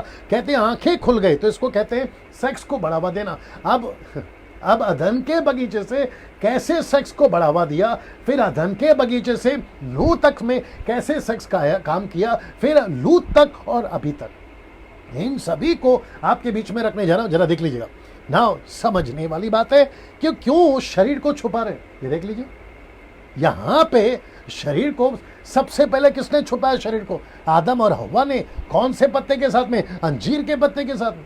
फिर परमेश्वर ने जानवर को मारा और उनका टेम्पररी ब्लड बहा और उनका जो चमड़े का कपड़ा था वो उनको दिया। वहां से शुरू हुआ इंसानों का बदन को छुपाना। इसका मतलब क्या, आप सोच के देखिए। इसलिए मैंने लिखा है कि बदन को छुपाने का मतलब आप समझिए ना। उसको देखिए, दूसरा पत्र 2:14 क्या कहता है? उनकी आंखों में व्यभिचार है। Can you believe this? पत्रस बोल रहा है उनकी आंखों में व्यभिचार बसा हुआ है और वो पाप किए बिना रुक नहीं सकते। तो इसका मतलब है कि सबसे पहला गलती लूसीफर ने आदम और हव्वा से और उनकी वंशज से क्या करवा दिया? उनकी आंखें खोल दी व्यभिचार के मामले में, उनकी आंखें खोल दी सेक्स के मामले में, उनकी आंखें खोल दी 2 जेंडर को पहचानने में। एक है मेल जेंडर और दूसरा है फीमेल जेंडर। जब तक आंखें नहीं खुली थी दोनों एक थे। मेरे पास में वक्त की कमी है दोस्तों, मैं इसमें नहीं घुस सकता हूं। अब आप समझ के देखिए मैं कहां तक जा रहा हूं आपको लेकर, आप कनेक्शन देखिए। इसलिए पतरस कहता है कि उनकी आंखों में वे विचार है और वो पाप किए बिना नहीं रह सकते। अब इसको देखो, मत्ती 5:28 में यीशु क्या बोलते हैं? कहते हैं परंतु मैं तुमसे ये कहता हूं कि जो कोई किसी स्त्री पर कुदृष्टि, मतलब उन आंखों से अगर कोई गलत नजर से डालता है, वो व्यभिचार कर चुका। तो ये कहां से हो रहा है? आंखों से। तो लूसीफर ने क्या पहले खोला? आंखें खोल दी। बोला तुमको ये पता चलेगा, तो क्या खिला दिया? फल खिलाकर उनकी आंखें खोल दी। अब इसको देखो, ये मेरा बहुत फेवरेट है, मैं इसके ऊपर कभी वीडियो बनाऊंगा। पहले इसको देख लेते हैं। लिखा है शरीर का दिया आंख है। मतलब शरीर को जो रोशनी देता है वो आंख है। अब इसको देखो, इसलिए यदि तेरी आंख निर्मल है, निर्मल का मतलब है अगर तूने अपनी आंख को गाइड कर लिया, अगर तूने अपनी आंख को बचा लिया गलत चीजों को देखने से, गलत तरीके से देखने से, अगर तूने अपनी आंख को बचा लिया तो तेरा सारा शरीर भी उजियाला रहेगा। लेकिन अगर तेरी आंख बिगड़ गई, परंतु यदि तेरी आंख बुरी हो गई, अब जिसको देखो, तो तेरा सारा शरीर भी अंधियारा होगा। अब इसको देखो दूसरा, इस कारण वह उजियाला जो तुझ में है यदि अंधकार हो तो वह अंधकार कैसा बड़ा होगा।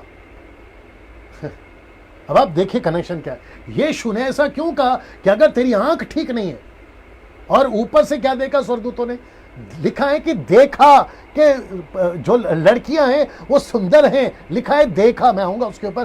फिर कहता है कि दे सॉ, उन्होंने देखा और फिर जिससे जैसा चाह उससे शादी कर लिया। तो इसका मतलब है कि उनका उजियाला अंधकार में बदल गया, और वो अंधकार कितना बड़ा हो सकता है आप इसकी कल्पना तक नहीं कर सकते।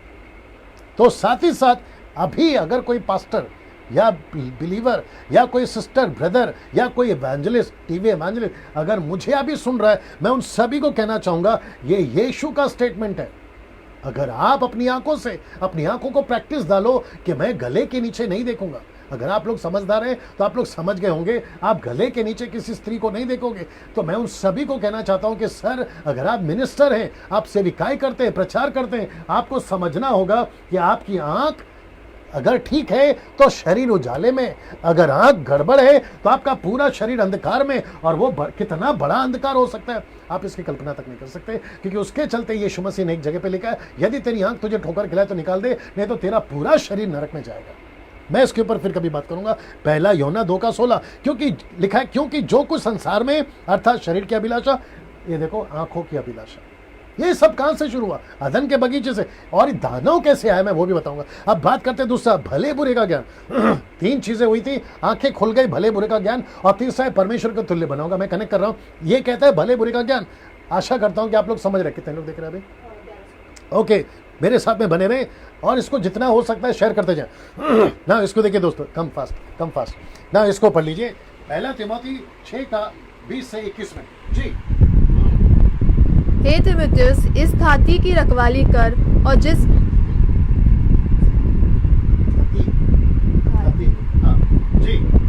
ज्ञान को ज्ञान कहना ही भूल है, उसके अशुद्ध बकवाद और विरोध की बातों से परे रह। कितने इस ज्ञान का अंगीकार करके विश्वास से भटक गए हैं।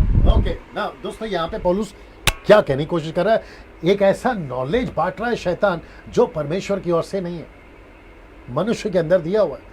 मनुष्य बहुत सारे नॉलेज, संसारिक नॉलेज, मैं पिछले वीडियो में बता चुका हूं कि संसार का ज्ञान परमेश्वर की नजर में मूर्खता है। तो ऐसा नॉलेज वो बांट रहा था, और पौलुस उसको कहता है कि हे तीमुथियुस, इस तथ्य की रखवाली कर। रखवाली का मतलब उसको गाइड कर। जिस ज्ञान को ज्ञान कहना ही भूल है, उसके अशुद्ध बकवास से और विरोध की बातों से परे रहे। कितने ऐसे ज्ञान का अंगीकार करके विश्वास से भटक गए। कुछ लोग, मैं वहां नहीं जाना चाहता हूं, लेकिन आपको थोड़ा सा हिंट दे देता हूं। आप सबको सुनो, मुझ जैसों को सुनो, उस जैसों को सुनो, नेशनल को सुनो, इंटरनेशनल को सुनो। अगर एक भी प्रचार में परमेश्वर का ज्ञान है तो ठीक है, अगर नहीं है ऐसे किसी प्रीचर को मत सुनो, ऐसे किसी प्रीचर को मत सुनो। वैसे ही बहुत सारा बेड़ा गर्क हो गया है, ये लोग आते हैं और बेड़ा गर्क करते हैं ना। इसको देखिए, ये रहा तीसरा, परमेश्वर के तुल्य हो जाओ। किसने कहा? लूसीफर ने हव्वा से कहा कि जिस दिन तुम इसका फल खाओगे परमेश्वर के तुल्य हो जाओगे ना। इसको देखिए, परमेश्वर के बाद, बड़े ध्यान से देखना, परमेश्वर के बाद पृथ्वी पर कौन परमेश्वर बना? परमेश्वर के बाद पृथ्वी पर कौन परमेश्वर बना? जानना चाहोगे? और यही प्लान है लूसीफर का। मैं वापस कहता हूं, अभी जो यहां पर आएगा ना, उसका कनेक्शन फॉलन एंजल से है, उसका कनेक्शन दानव से है, और उसका कनेक्शन आज के टॉपिक से है। आपको पता है कौन बना? मैं आपको प्रूव करता हूं, मनुष्य। अब कैसे बना उसको भी देखिए। इसको पौलुस कहता है रोमियो 1:23 में, अविनाशी परमेश्वर की महिमा को नाशमान मनुष्य पक्षियों, चौपियों, रेंगने वाले जंतुओं की मूर्ति की समानता में बदला। इसका मतलब है परमेश्वर के जैसा पहला कौन बना? मनुष्य। फिर कौन बने? पक्षी। फिर कौन बने? चौपाए, रेंगने वाले जंतु। इसका मतलब है कि परमेश्वर के बाद में मनुष्य परमेश्वर बन सकता है, ऐसा झूठ किसने फैलाया? शैतान ने। ऐसा झूठ या ऐसा अधूरा ज्ञान या ऐसी डॉक्ट्रीन किसने फैलाई? शैतान ने। उसने लूसीफर से क्या कहा? तू परमेश्वर बन सकता है। लूसीफर को अच्छे से पता था कि मैं कैसे बनाऊंगा, बेचारे आदम हवा को नहीं पता था। और इसको लग गए कम से कम 1600 साल उत्पत्ति के 6वें अध्याय में आते आते। Can you believe this? 1600 साल का गैप है।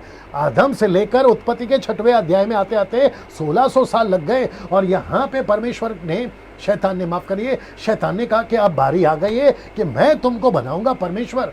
कैसे? दानों को पैदा कराकर। आइए उसको कनेक्ट कर रहा हूं। उत्पत्ति 3:15 लिखा है, बड़े ध्यान से सुनना जी, जल्दी आइए।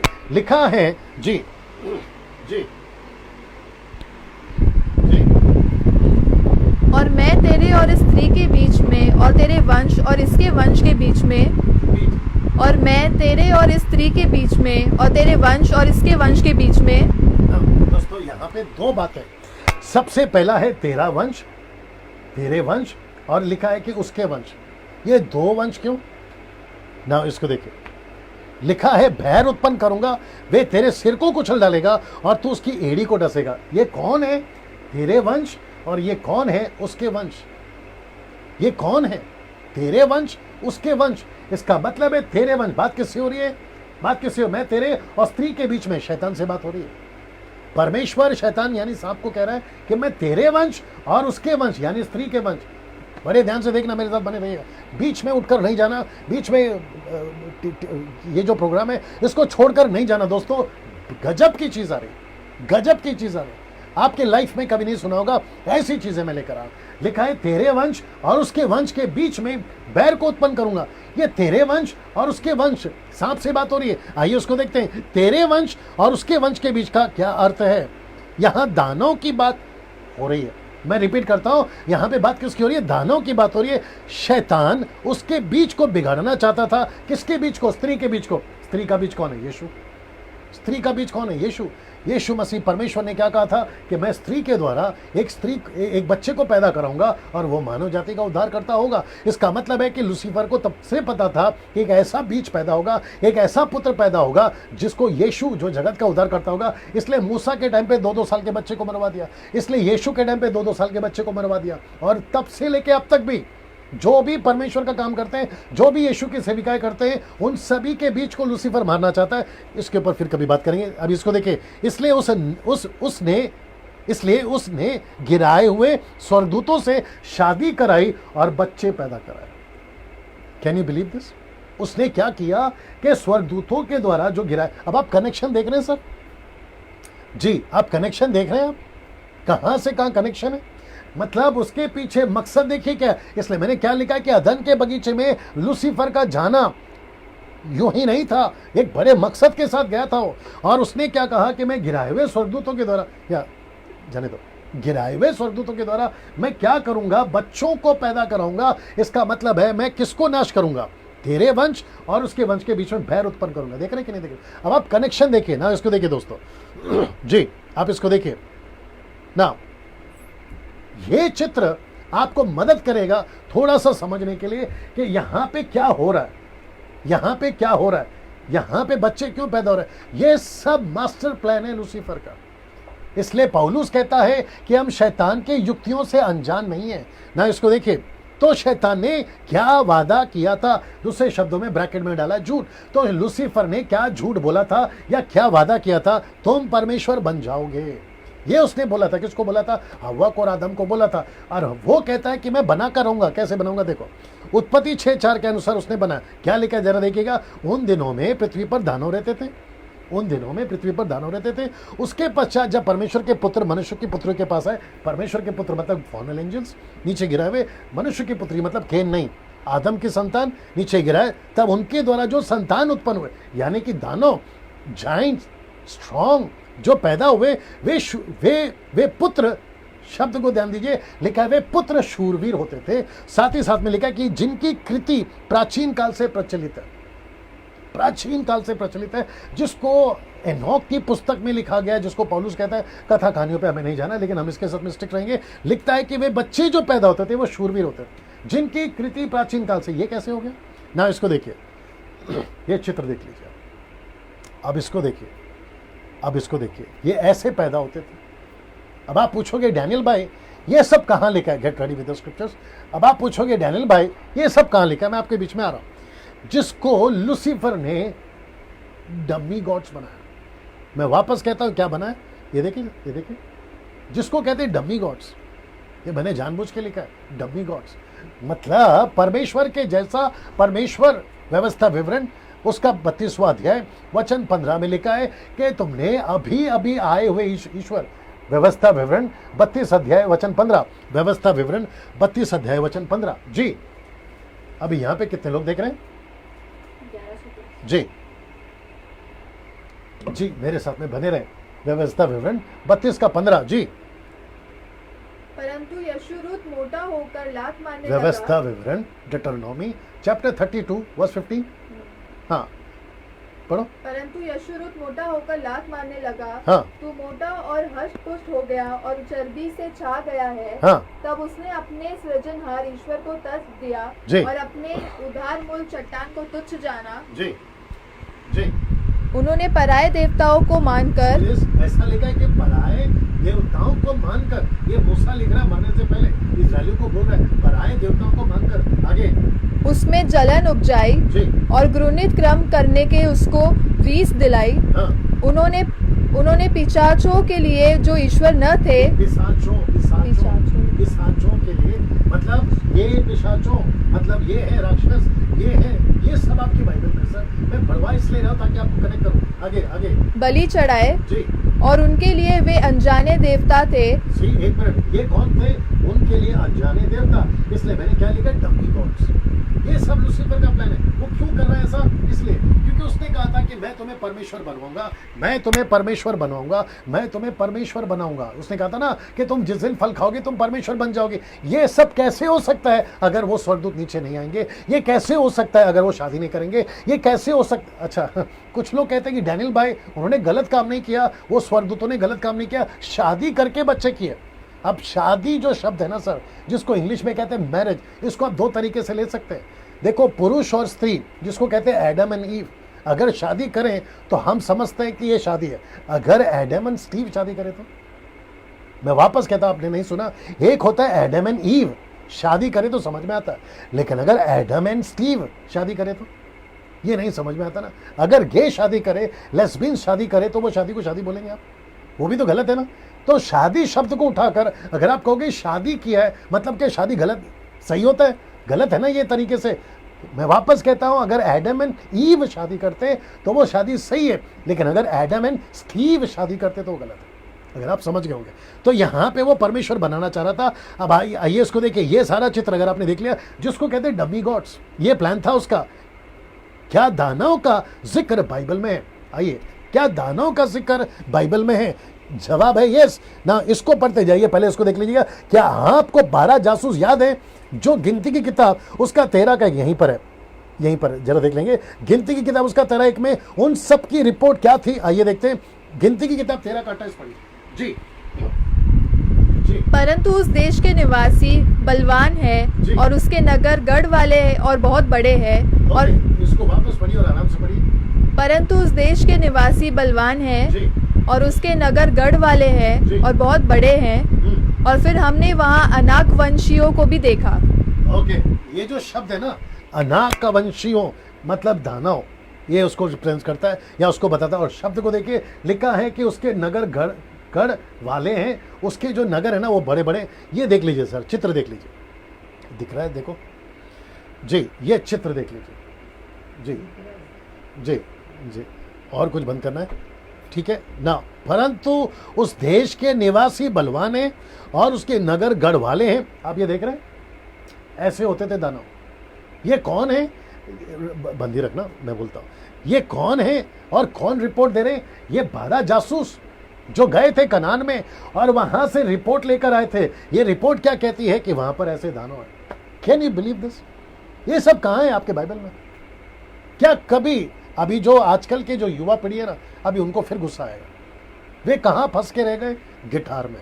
वो कहां फंस के रह गए? कीबोर्ड में। वो कहां फंस के रह गए? ऑक्टोपैड में। वो कहां फंस के रह गए? गॉस्पेल सिंगर बनने में। वो कहां फंस के रह गए? इंटरनेशनल ट्रिप मारने में, पैसा कमाने में। बट अगर ये सारी स्टडी आप नहीं करोगे वचन नहीं सिखाओगे अगली पीढ़ी को, अगर आप मजबूत नहीं होंगे, क्योंकि आपका मकसद ही प्रभु में आना है, दूसरों को तैयार करना, making disciples, teaching what Jesus is commanded, ये सारी चीजें नहीं सिखाओगे तो फिर ये सारी चीजें उनको पता कैसे चलेगी? फिर यही तो फायदा उठाते ना ओनली जीसस वाले, माता यरूशलेम वाले, जवा विटनेस वाले, और वो दूसरा एक नया ग्रुप निकला, सर्वशक्तिमान परमेश्वर यानी कि सच्ची कलीसिया बिजली चमकती है दूसरे कोने में जाती है, एक नया ग्रुप निकला, और न जाने आजकल और कितने, और साथ ही साथ में इल्यूमिनेटीज यानी कि सैटेनिक चर्च वो तक निकले, तो वो सब फंसा देंगे ना सर।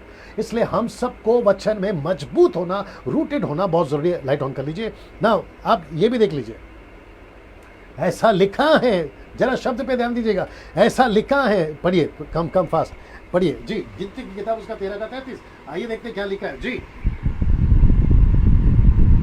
फिर हमने वहाँ नपीलों को अर्थात नपीली जाति वाले अनाक वंशियों को देखा, और हम अपनी दृष्टि में तो उनके सामने टिड्डी, एक शब्द ध्यान से पढ़ना, लिखा है कि हम अपनी दृष्टि में, जी आगे पढ़ना, हम अपनी दृष्टि में तो उनके सामने टिड्डे के समान, जी किसके समान, किसके समान, किसके समान, जिसको इंग्लिश में कहते हैं ग्रासहोपर, ये टिड्डे के समान। ये कैसे है दाना, इजराइली कैसी है ऐसी, ये रिपोर्ट कौन दे रहा है? ये लोग, ये रिपोर्ट ये लोग दे रहे हैं। Can you believe this? ये सब आपके बाइबल में, ये शब्द पे ध्यान देंगे दोस्तों, लिखा है कि हम अपनी दृष्टि में, सब ठीक है ना, हम अपनी दृष्टि में, और फिर कहता है कि हम अपनी दृष्टि में टिड्डी के समान दिखाई पड़ते हैं, फिर कहता है कि और उनकी दृष्टि में, जी हम अपनी दृष्टि में तो उनके समान दिखाई, टिड्डी के समान दिखाई पड़ते हैं,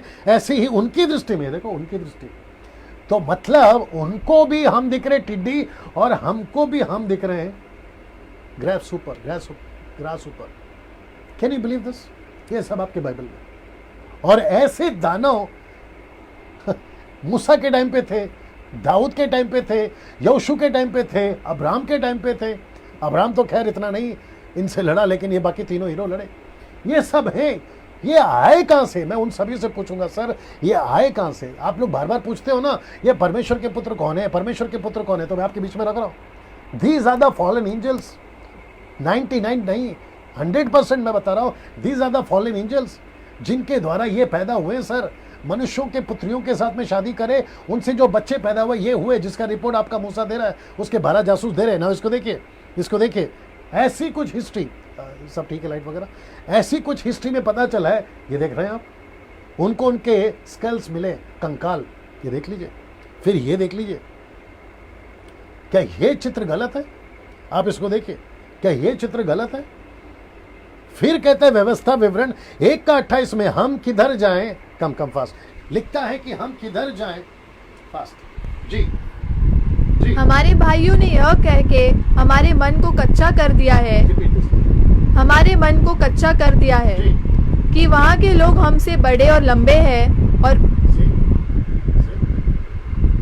हमसे बड़े और लंबे हैं जी, और वहाँ के नगर बड़े बड़े हैं, और उनकी शहरपना आकाश से बातें करती है, और हमने वहाँ अनाक वंशियों को भी देखा है। वापस बंद करना, ये जो शब्द है ना, इसको ध्यान रखना, उनकी शहरपना आकाश से भी बातें करती है। तो कौन सा चित्र दिखाया था मैंने आपको, कौन सा चित्र दिखाया था? ये वाला, से आकाश से भी बातें करती है। मतलब अब आप सोच के देखिए, 12 जासूस अगर गए थे ना उनके यहाँ पे जासूसी करने के लिए कि वहां पे क्या चल रहा है, तो सबसे पहले ये क्रीचर्स मिले उनको, ये क्रीचर्स, ये रचना मिली उनको, यार वहां के इंसान कैसे हैं। फिर साथ ही साथ में अभी भी वो वेबसाइट का नाम मुझे याद नहीं आ रहा, जब मैं स्टडी कर रहा था ना तो मुझे वो वेबसाइट मिला जहां पे अभी भी ये पत्थर मौजूद है, अभी भी वर्तमान में अभी भी, और उनके पत्थर इतने बड़े बड़े हैं, उनके घर इतने बड़े बड़े, हालांकि उनका पूरा है ना बिगड़ गया है, लेकिन लिखा है, ये देखिए शब्द पे वापस आई, लाइट लगा लो, वापस आई, कहाँ गया जी। वहां के नगर बड़े बड़े हैं, उनकी शहरपना आकाश से बातें करती हैं। कैन यू बिलीव दिस ना? इसको देखिए, व्यवस्था विवरण 2 का 20 क्या लिखता है? वह देश में भी रपाइयों का गिना जाता था, क्योंकि अगले दिनों में रपाई, जिन्हें अमोनी जमजुमी, ये देखिए जमजुमी या जुमीटाइस भी कहते हैं, इंग्लिश वर्ड है ये, वे वहां रहते थे, जैमजुमाइट्स, ये भी वहां पर है। अब आप सोच के देखिए, ये सारे बाइबल के अंदर आपके अंदर पाए जाते हैं ना। इसको देखिए, व्यवस्था विवरण उसका 2:21 लिखा है कि वे भी अनाकियों के समान, शब्द को ध्यान दीजिए, लिखा है कि बलवान हैं, लंबे लंबे हैं और गिनती में बहुत है।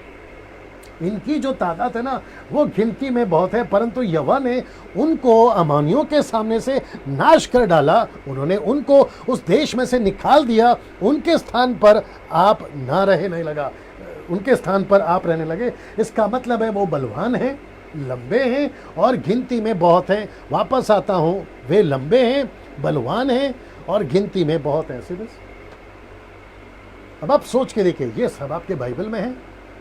आप कुछ प्रचारक अब वापस कहोगे कि मैं एलिगेशन लगा रहा हूँ, जजमेंटल हो गया हूँ, दोष लगा रहा हूँ। दोष नहीं लगा रहा हूँ, जजमेंटल नहीं हो रहा हूँ, लेकिन आपको सिर्फ खबरदार कर रहा हूँ। आजकल क्या चल रहा है, चमत्कार कैसे होगा, तेल पानी का, रुमाल का, नमक का, साबुन का, घड़ी का, ब्रेसलेट का, न जाने क्या क्या, ये सारी चीज़ें आप अपने कलीसिया को सिखाओ, आप अपने चर्चेस को सिखाओ, पास्टरों, लीडरों या इवेंजलिस्टों या बाइबल टीचरों, ये सब सिखाइए। ये सब आपके बाइबल के अंदर हैं, इनकी चर्चा करिए ताकि वो मजबूत हो जाए और समझ सके कि शैतान की चाल क्या क्या है ना। इसको देखिए दोस्तों, लिखा है व्यवस्था विवरण 3:11। कम फास्ट, आपको खड़े रहना यहीं पर, आपको पढ़ते जाना। जी जी जी। जो रपाई रह गए थे उनमें से केवल बाशन का राजा ओग रह गया था। उसकी चारपाई जो लोहे की है वह तो अमोनियों के रब्बा नगर में पड़ी है।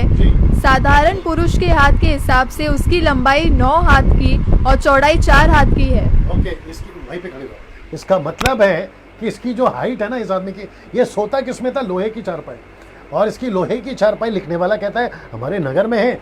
तो इसकी जो फुट या उसकी जो कद है, अगर मैं काउंट करूं तो मुझे लगता है कि कम से कम 13 से 14 फीट का आदमी है। 13 से 14 फीट का आदमी, 13 से 14 फीट का आदमी। आप अंदाजा लगा सकते हैं क्या क्या चल रहा था उन दिनों में ना। इसको देखिए दोस्तों, आपको ये कहानी याद है दाऊद की? ये कहानी तो आपको याद, कितने लोग देख रहे हैं? ओके ना, ये कहानी आपको याद होगी। दाऊद ने 5 पत्थर क्यों उठाए थे? मुझे पता है कि आपकी कैपेसिटी शायद बैठने की थक गई होगी, लेकिन कम से कम 1.5 घंटे से बात कर रहा हूँ, अभी भी बहुत सारा मसाला बाकी है। और मैं समझता हूँ अद्भुत चीज़ें आपने अभी तक सीखी होगी। दाऊद ने 5 पत्थर ही क्यों उठाए? पहली बार मेरे हिसाब से मैं आपके बीच में रखने जा रहा हूँ, मेरे 26 साल के मिनिस्ट्री में, आपका मुझे नहीं पता, दाऊद ने 5 पत्थर ही क्यों उठाए थे नाले से? क्योंकि दाऊद को पता था कि गोलियत के टोटल 5 भाई है। इसको पकड़ के, किसको पकड़ के? इसको पकड़ के, गोलियत को पकड़ के। आइए बताता हूं कैसे। दूसरा शमूएल 21 का 20 जी। दूसरा शमूएल 21 का 20 जी। फिर गत में भी युद्ध हुआ और वहाँ एक बड़ी डील का रपाई वंशी पुरुष था जिसके एक एक हाथ पाँव में 6 उंगली अर्थात गिनती में 24 उंगलियां थी। आगे जी।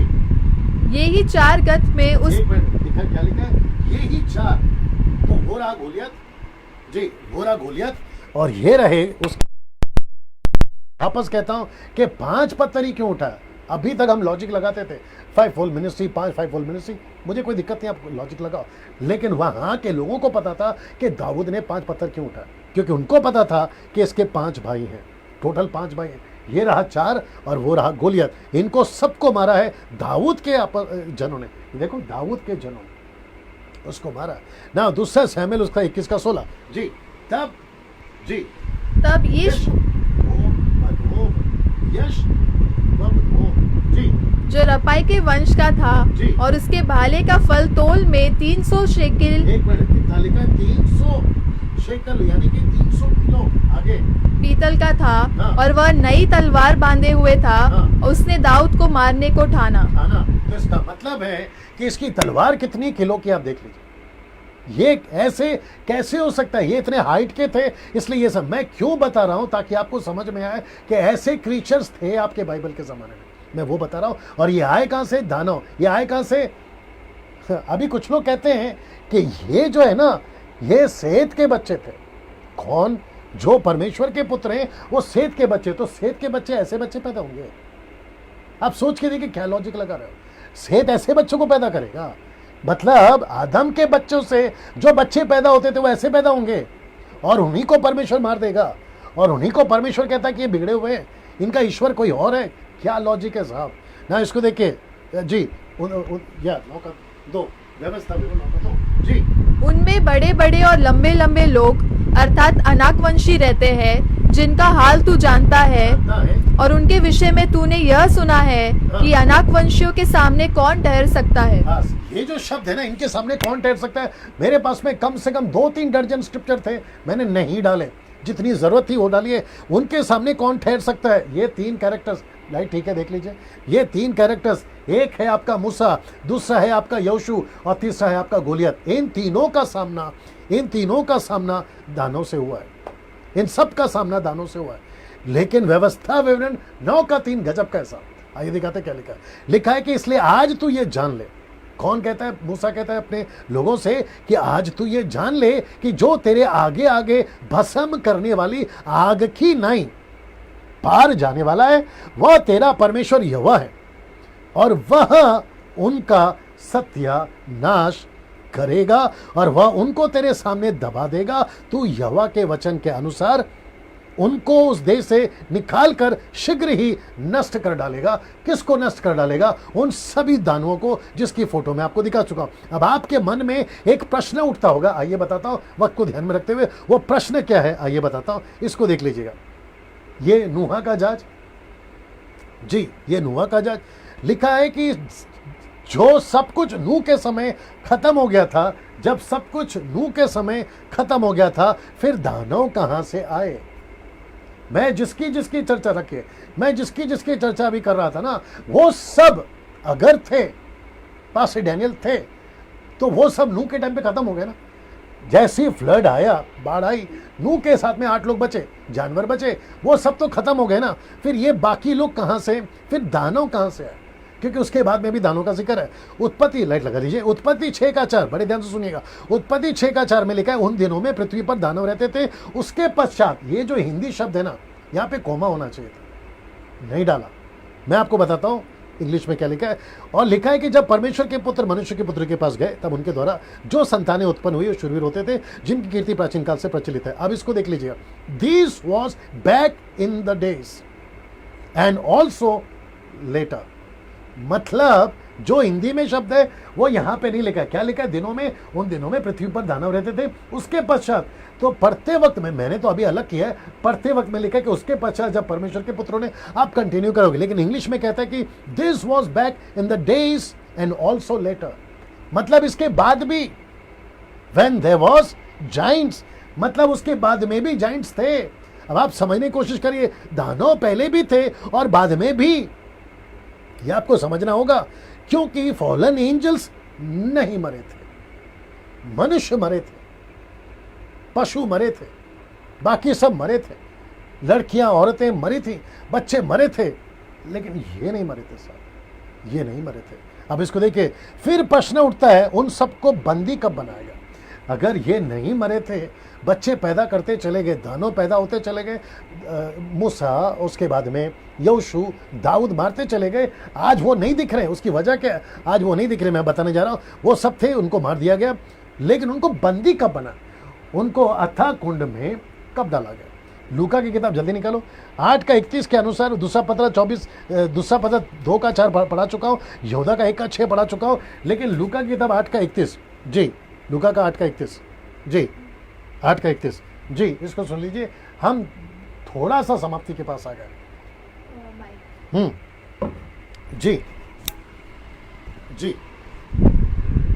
उन्होंने उससे विनती की कि हमें अथाह गड्ढे में जाने की आज्ञा न दे। वहाँ पे गड्ढे लिखा है, ओके, लिखा है कि अथाह कुंड में जाने की आज्ञा न दे। ये कौन है पता है? वो जो 6000 दुष्टात्माएं थे ना, जिसके अंदर था, वो कहते हैं, दुष्टात्मा कहती है, यीशु जी हमको अथाह कुंड में जाने की आज्ञा मत दे। तो इन 3 वचन के अनुसार फॉलन एंजल्स जो लूसीफर के साथ में गिरे थे, उनको ऐसी सजा दी गई है। वो इसलिए दी गई है कि वापस दानव पैदा ना हो, ये वजह है।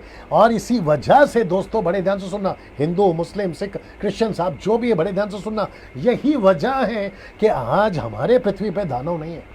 अगर परमेश्वर ने उनको बंदी नहीं बनाया होता, इनको बंदी नहीं बनाया होता, तो आज पृथ्वी पे दानव होते, उन तरह की तरह। अब आप समझिए ना, प्रश्न उठता है इनको बंदी कब बना। तो कुछ ऐसे पीरियड हैं बाइबल के अंदर। सबसे पहला डार्क पीरियड ऑफ 400 ईयर्स, दूसरा है गैप ऑफ 400 ईयर्स, तीसरा है 400 ईयर्स ऑफ साइलेंस टाइम, जो भी बोलना चाहे, फिर है चौथा 1,46,000 नाइट्स। मैं रिपीट करता हूं, 1,46,000 को हिंदी में क्या बोलेंगे जी, 1,46,000 नाइट्स। इसका मतलब है कि 400 साल का गैप। कब? इसको देख लिए, बिटवीन मलाकी और मत्ती के बीच में, Malachi and between Malachi and Matthew के बीच में ये 400 साल का गैप है। इसके दरमियान ना कोई हलचल थी, ये मेरा अपना ऑब्जर्वेशन है, स्क्रिप्चर हमारे पास में नहीं है, लेकिन वहाँ पे और उसकी या पहले, क्योंकि यीशु मसीह आने तक में 2000 साल, यीशु मसीह के आने तक 4,000 साल, माफ़ करिएगा, लेकिन उसके बीच का ये जो 4,000 साल का जो चक्कर था, उसमें दानव आए गए, लेकिन 400 साल के दरमियान में कोई हलचल नहीं हुई, कोई नबी नहीं था, कोई बातें नहीं होती थी। उसके दरमियान मुझे ऐसा लगता है कि उसको बंदी बनाकर डाला होगा। अगर किसी के पास में कोई और थियरी है तो वो अपना बता सकता है, लेकिन मेरे हिसाब से यहाँ पर हुआ है। अब अंत में आ गए हम लोग जी। दोस्तों, ये वीडियो कम से कम अभी तक 1.25 घंटे का हो गया। अब आप सोचिए कि कितना सारा मसाला था आपके लिए जो मैं तैयारी कर रहा था। अब अंत में क्या यीशु ने इन सब की चर्चा की है, इन सब बातों की चर्चा की है? फॉलन एंजल की चर्चा करी है क्या यीशु ने? दानों की चर्चा करी है क्या? स्त्री की चर्चा करी है? और जो अभी तक आपने सुना, क्या उसकी चर्चा करी है? आखिरी हिस्सा उसको देख लीजिएगा, मत्ती की किताब में 13 का 36 से शुरू होता है। आइए देखते कैसे। और याद होगा ये बीज बोने के बारे में। तब वह भीड़ को छोड़कर घर में आया। कौन? यीशु। जब यीशु घर आया तो उसके चेलों ने पूछा, उसके चेलों ने उसको आकर कहा, क्या कहा पता है? हमको बाकी कुछ मत बता। वो चिड़िए कौन थे, वो बीज कहाँ गिरा, वो 4 जमीन क्या थी, वो क्या था, ये वो हमको मत बता। क्या कहते जरा देखिए, कहते हैं खेत के जंगली दाने का दृष्टांत हमें समझा। अब आप सोच के देखिए कि चेलों को बाकी किसी में इंटरेस्ट नहीं है, वो कह रहे हैं कि हमको जंगली दाने का एग्जाम्पल बता। ये जंगली दाना आपने क्यों कहा? ये जंगली दाने का बता। वो अच्छी बीज वाला मत बता जिसमें 30, 60, 100, वो मत बता, हमको जंगली दाने का बता। तब यीशु ने क्या कहा सुनिए, मत्ती 13 का 37 में कहता है, उसने उनको उत्तर दिया कि अच्छे बीज का बोने वाला मनुष्य का पुत्र यानी यीशु, अच्छे बीज को बोने वाला। तो अच्छे बीज कौन है? उत्पत्ति का किताब 3 का 5 याद आ गया होगा, जहां परमेश्वर ने कहा था कि तेरे बीज, स्त्री के बीच में से एक बीज को पैदा करूंगा, यानी कि यीशु मसीह। तो अच्छा बीज यीशु है। जरा ध्यान से सुनना, मत्ती 13 का 38। खेत कौन है? अब जरा देखिए, खेत है ये है खेत, जिसको कहते हैं संसार, जिसको परमेश्वर कहता है मैंने संसार रची, मैंने दुनिया रची, मैंने आदम को बनाया, मैंने हव्वा को बनाया, और मैं चाहता था कि ये पूरी दुनिया, जिसको परमेश्वर कहता है खेत, मैं अपने तरीके से चलाऊं। लेकिन इसी खेत में ये जो खेत है ना आदम, इसी खेत में जरा ये चित्र देख लीजिए, लाइट देख लीजिए, इसी खेत में अच्छा बीज राज्य की संतान, जंगली बीज दुष्ट की संतान। ये देखो, ये आदम हव्वा है, ये है लूसीफर, यहां है परमेश्वर, ये है अच्छा बीज। तो यहां पे निकला बुरा बीज, इसलिए मैंने लिखा है अच्छा बीज राज्य की संतान, परमेश्वर ने जो संतानों को आगे लाया, यानी उसमें यीशु आया। जंगली बीज दुष्ट की संतान। दुष्ट की संतान कौन है? अभी बता रहा था ना, दानव। अब आप कनेक्शन देखिए। फिर उसके बाद में मत्ती 13 का 39, जिस बैरी ने उनको बोया वो है शैतान। ये देखो, यहां पे बोया ना, ये है बैरी शैतान। अब जरा इसको देखिए, आखिरी है ये, कटनी जगत का अंत है और काटने वाले स्वर्गदूत है। क्योंकि स्वर्गदूत ने खेल बिगाड़ा। परमेश्वर कहता है कि मैं इन्हीं के द्वारा तुमको नाश करूंगा या उनको या अंत करवा दूंगा। तो लिखता है कि कटनी जगत का अंत है और काटने वाले स्वर्गदूत है। अगर आप नहीं समझे, मैं इतना सा आपको वापस समझा देता हूं कि जब यीशु मसीह अपने घर आया, चेलों ने पूछा हमको जंगली दाने का एग्जाम्पल बताइए। जंगली दाने का एग्जाम्पल यीशु ने शुरू किया। उसने क्या कहा? अच्छे बीज का बोने वाला यीशु मसीह, यानी बीज यीशु है। फिर कहता है कि खेत, ये है संसार, आदम। फिर कहता है कि यहाँ पे 2 बीज हैं, एक है शैतान का बीज दानव और एक है परमेश्वर का बीज। मैंने मरियम का फोटो इसलिए डाला क्योंकि मेरे पास में गूगल में दूसरा कोई फोटो नहीं मिला ये समझाने के लिए, क्योंकि यहाँ पे ये स्त्री है, मैं मरियम नहीं बोल रहा हूँ, ये स्त्री है। इससे जो बीज होगा, इससे जो बीज होगा, इसने अपना काम किया और ये अभी भी कर रहा है ये अभी भी कर रहा है। फर्क इतना है कि इसके बीज दानों की तरह नहीं दिखते आज, लेकिन दानों की तरह शक्तिशाली, माइटी, ह्यूज अभी भी काम कर रहे हैं। इसलिए यीशु ने कहा कि तुम सावधान रहो, इसके बीज अभी भी काम कर रहे हैं। पास्टर्स इसको प्रचार करिए प्लीज, बाइबल टीचर्स इसको प्रचार करिए, और जितने विश्वासी हैं सर जरा तेल पानी से बाहर निकलो, चमत्कार और वीजा से बाहर निकलो, और पीठ दर्द और सर दर्द से जरा बाहर निकलो और इन सारी चीजों को समझो, क्योंकि आपको 22वीं पीढ़ी को प्रभु के राज्य तक पहुंचाना है, प्रभु के राज्य में उनको लाना है 22वीं पीढ़ी को। अगर यीशु के आगमन में देरी होती है, मसीह मंथन वाले आप सभी को हम क्यों जोड़ रहे हैं समझिए आप, हम इसलिए जोड़ रहे हैं ताकि हम अच्छी बीज और दुष्ट बीज को पहचान सके। ये दुष्ट बीज आज भी है, ये बुरे बीज आज भी है, इसलिए यीशु मसीह ने कहा कि सावधान रहना। और उसका बोने वाला कौन है? शैतान है। शैतान अभी भी बो रहा है, क्योंकि मनुष्य अभी भी है और वो बो रहा है। और जगत कठिनी दर्शाता है जगत का अंत, फिर से जगत का अंत होगा। नूहा के टाइम पे हुआ था, लूत के टाइम पे 2 देश हुआ था, और अब परमेश्वर कहता है कि वापस होगा। सो मैं यहाँ पे समाप्त कर रहा हूँ। आप सभी का मैं बहुत बहुत धन्यवाद देता हूँ। आप जितने देख रहे हैं इसको खूब शेयर करिए, फेसबुक, यूट्यूब पे, जहाँ व्हाट्सअप, जहाँ तक डाल सकते डालिएगा। परमेश्वर आपको आशीष दे। अगले वीडियो के साथ में अगर परमेश्वर मुझे अगुवाई करता है, बहुत जल्द आपके बीच में आऊँगा। आपको प्रभु आशीष दे। Thank you so much.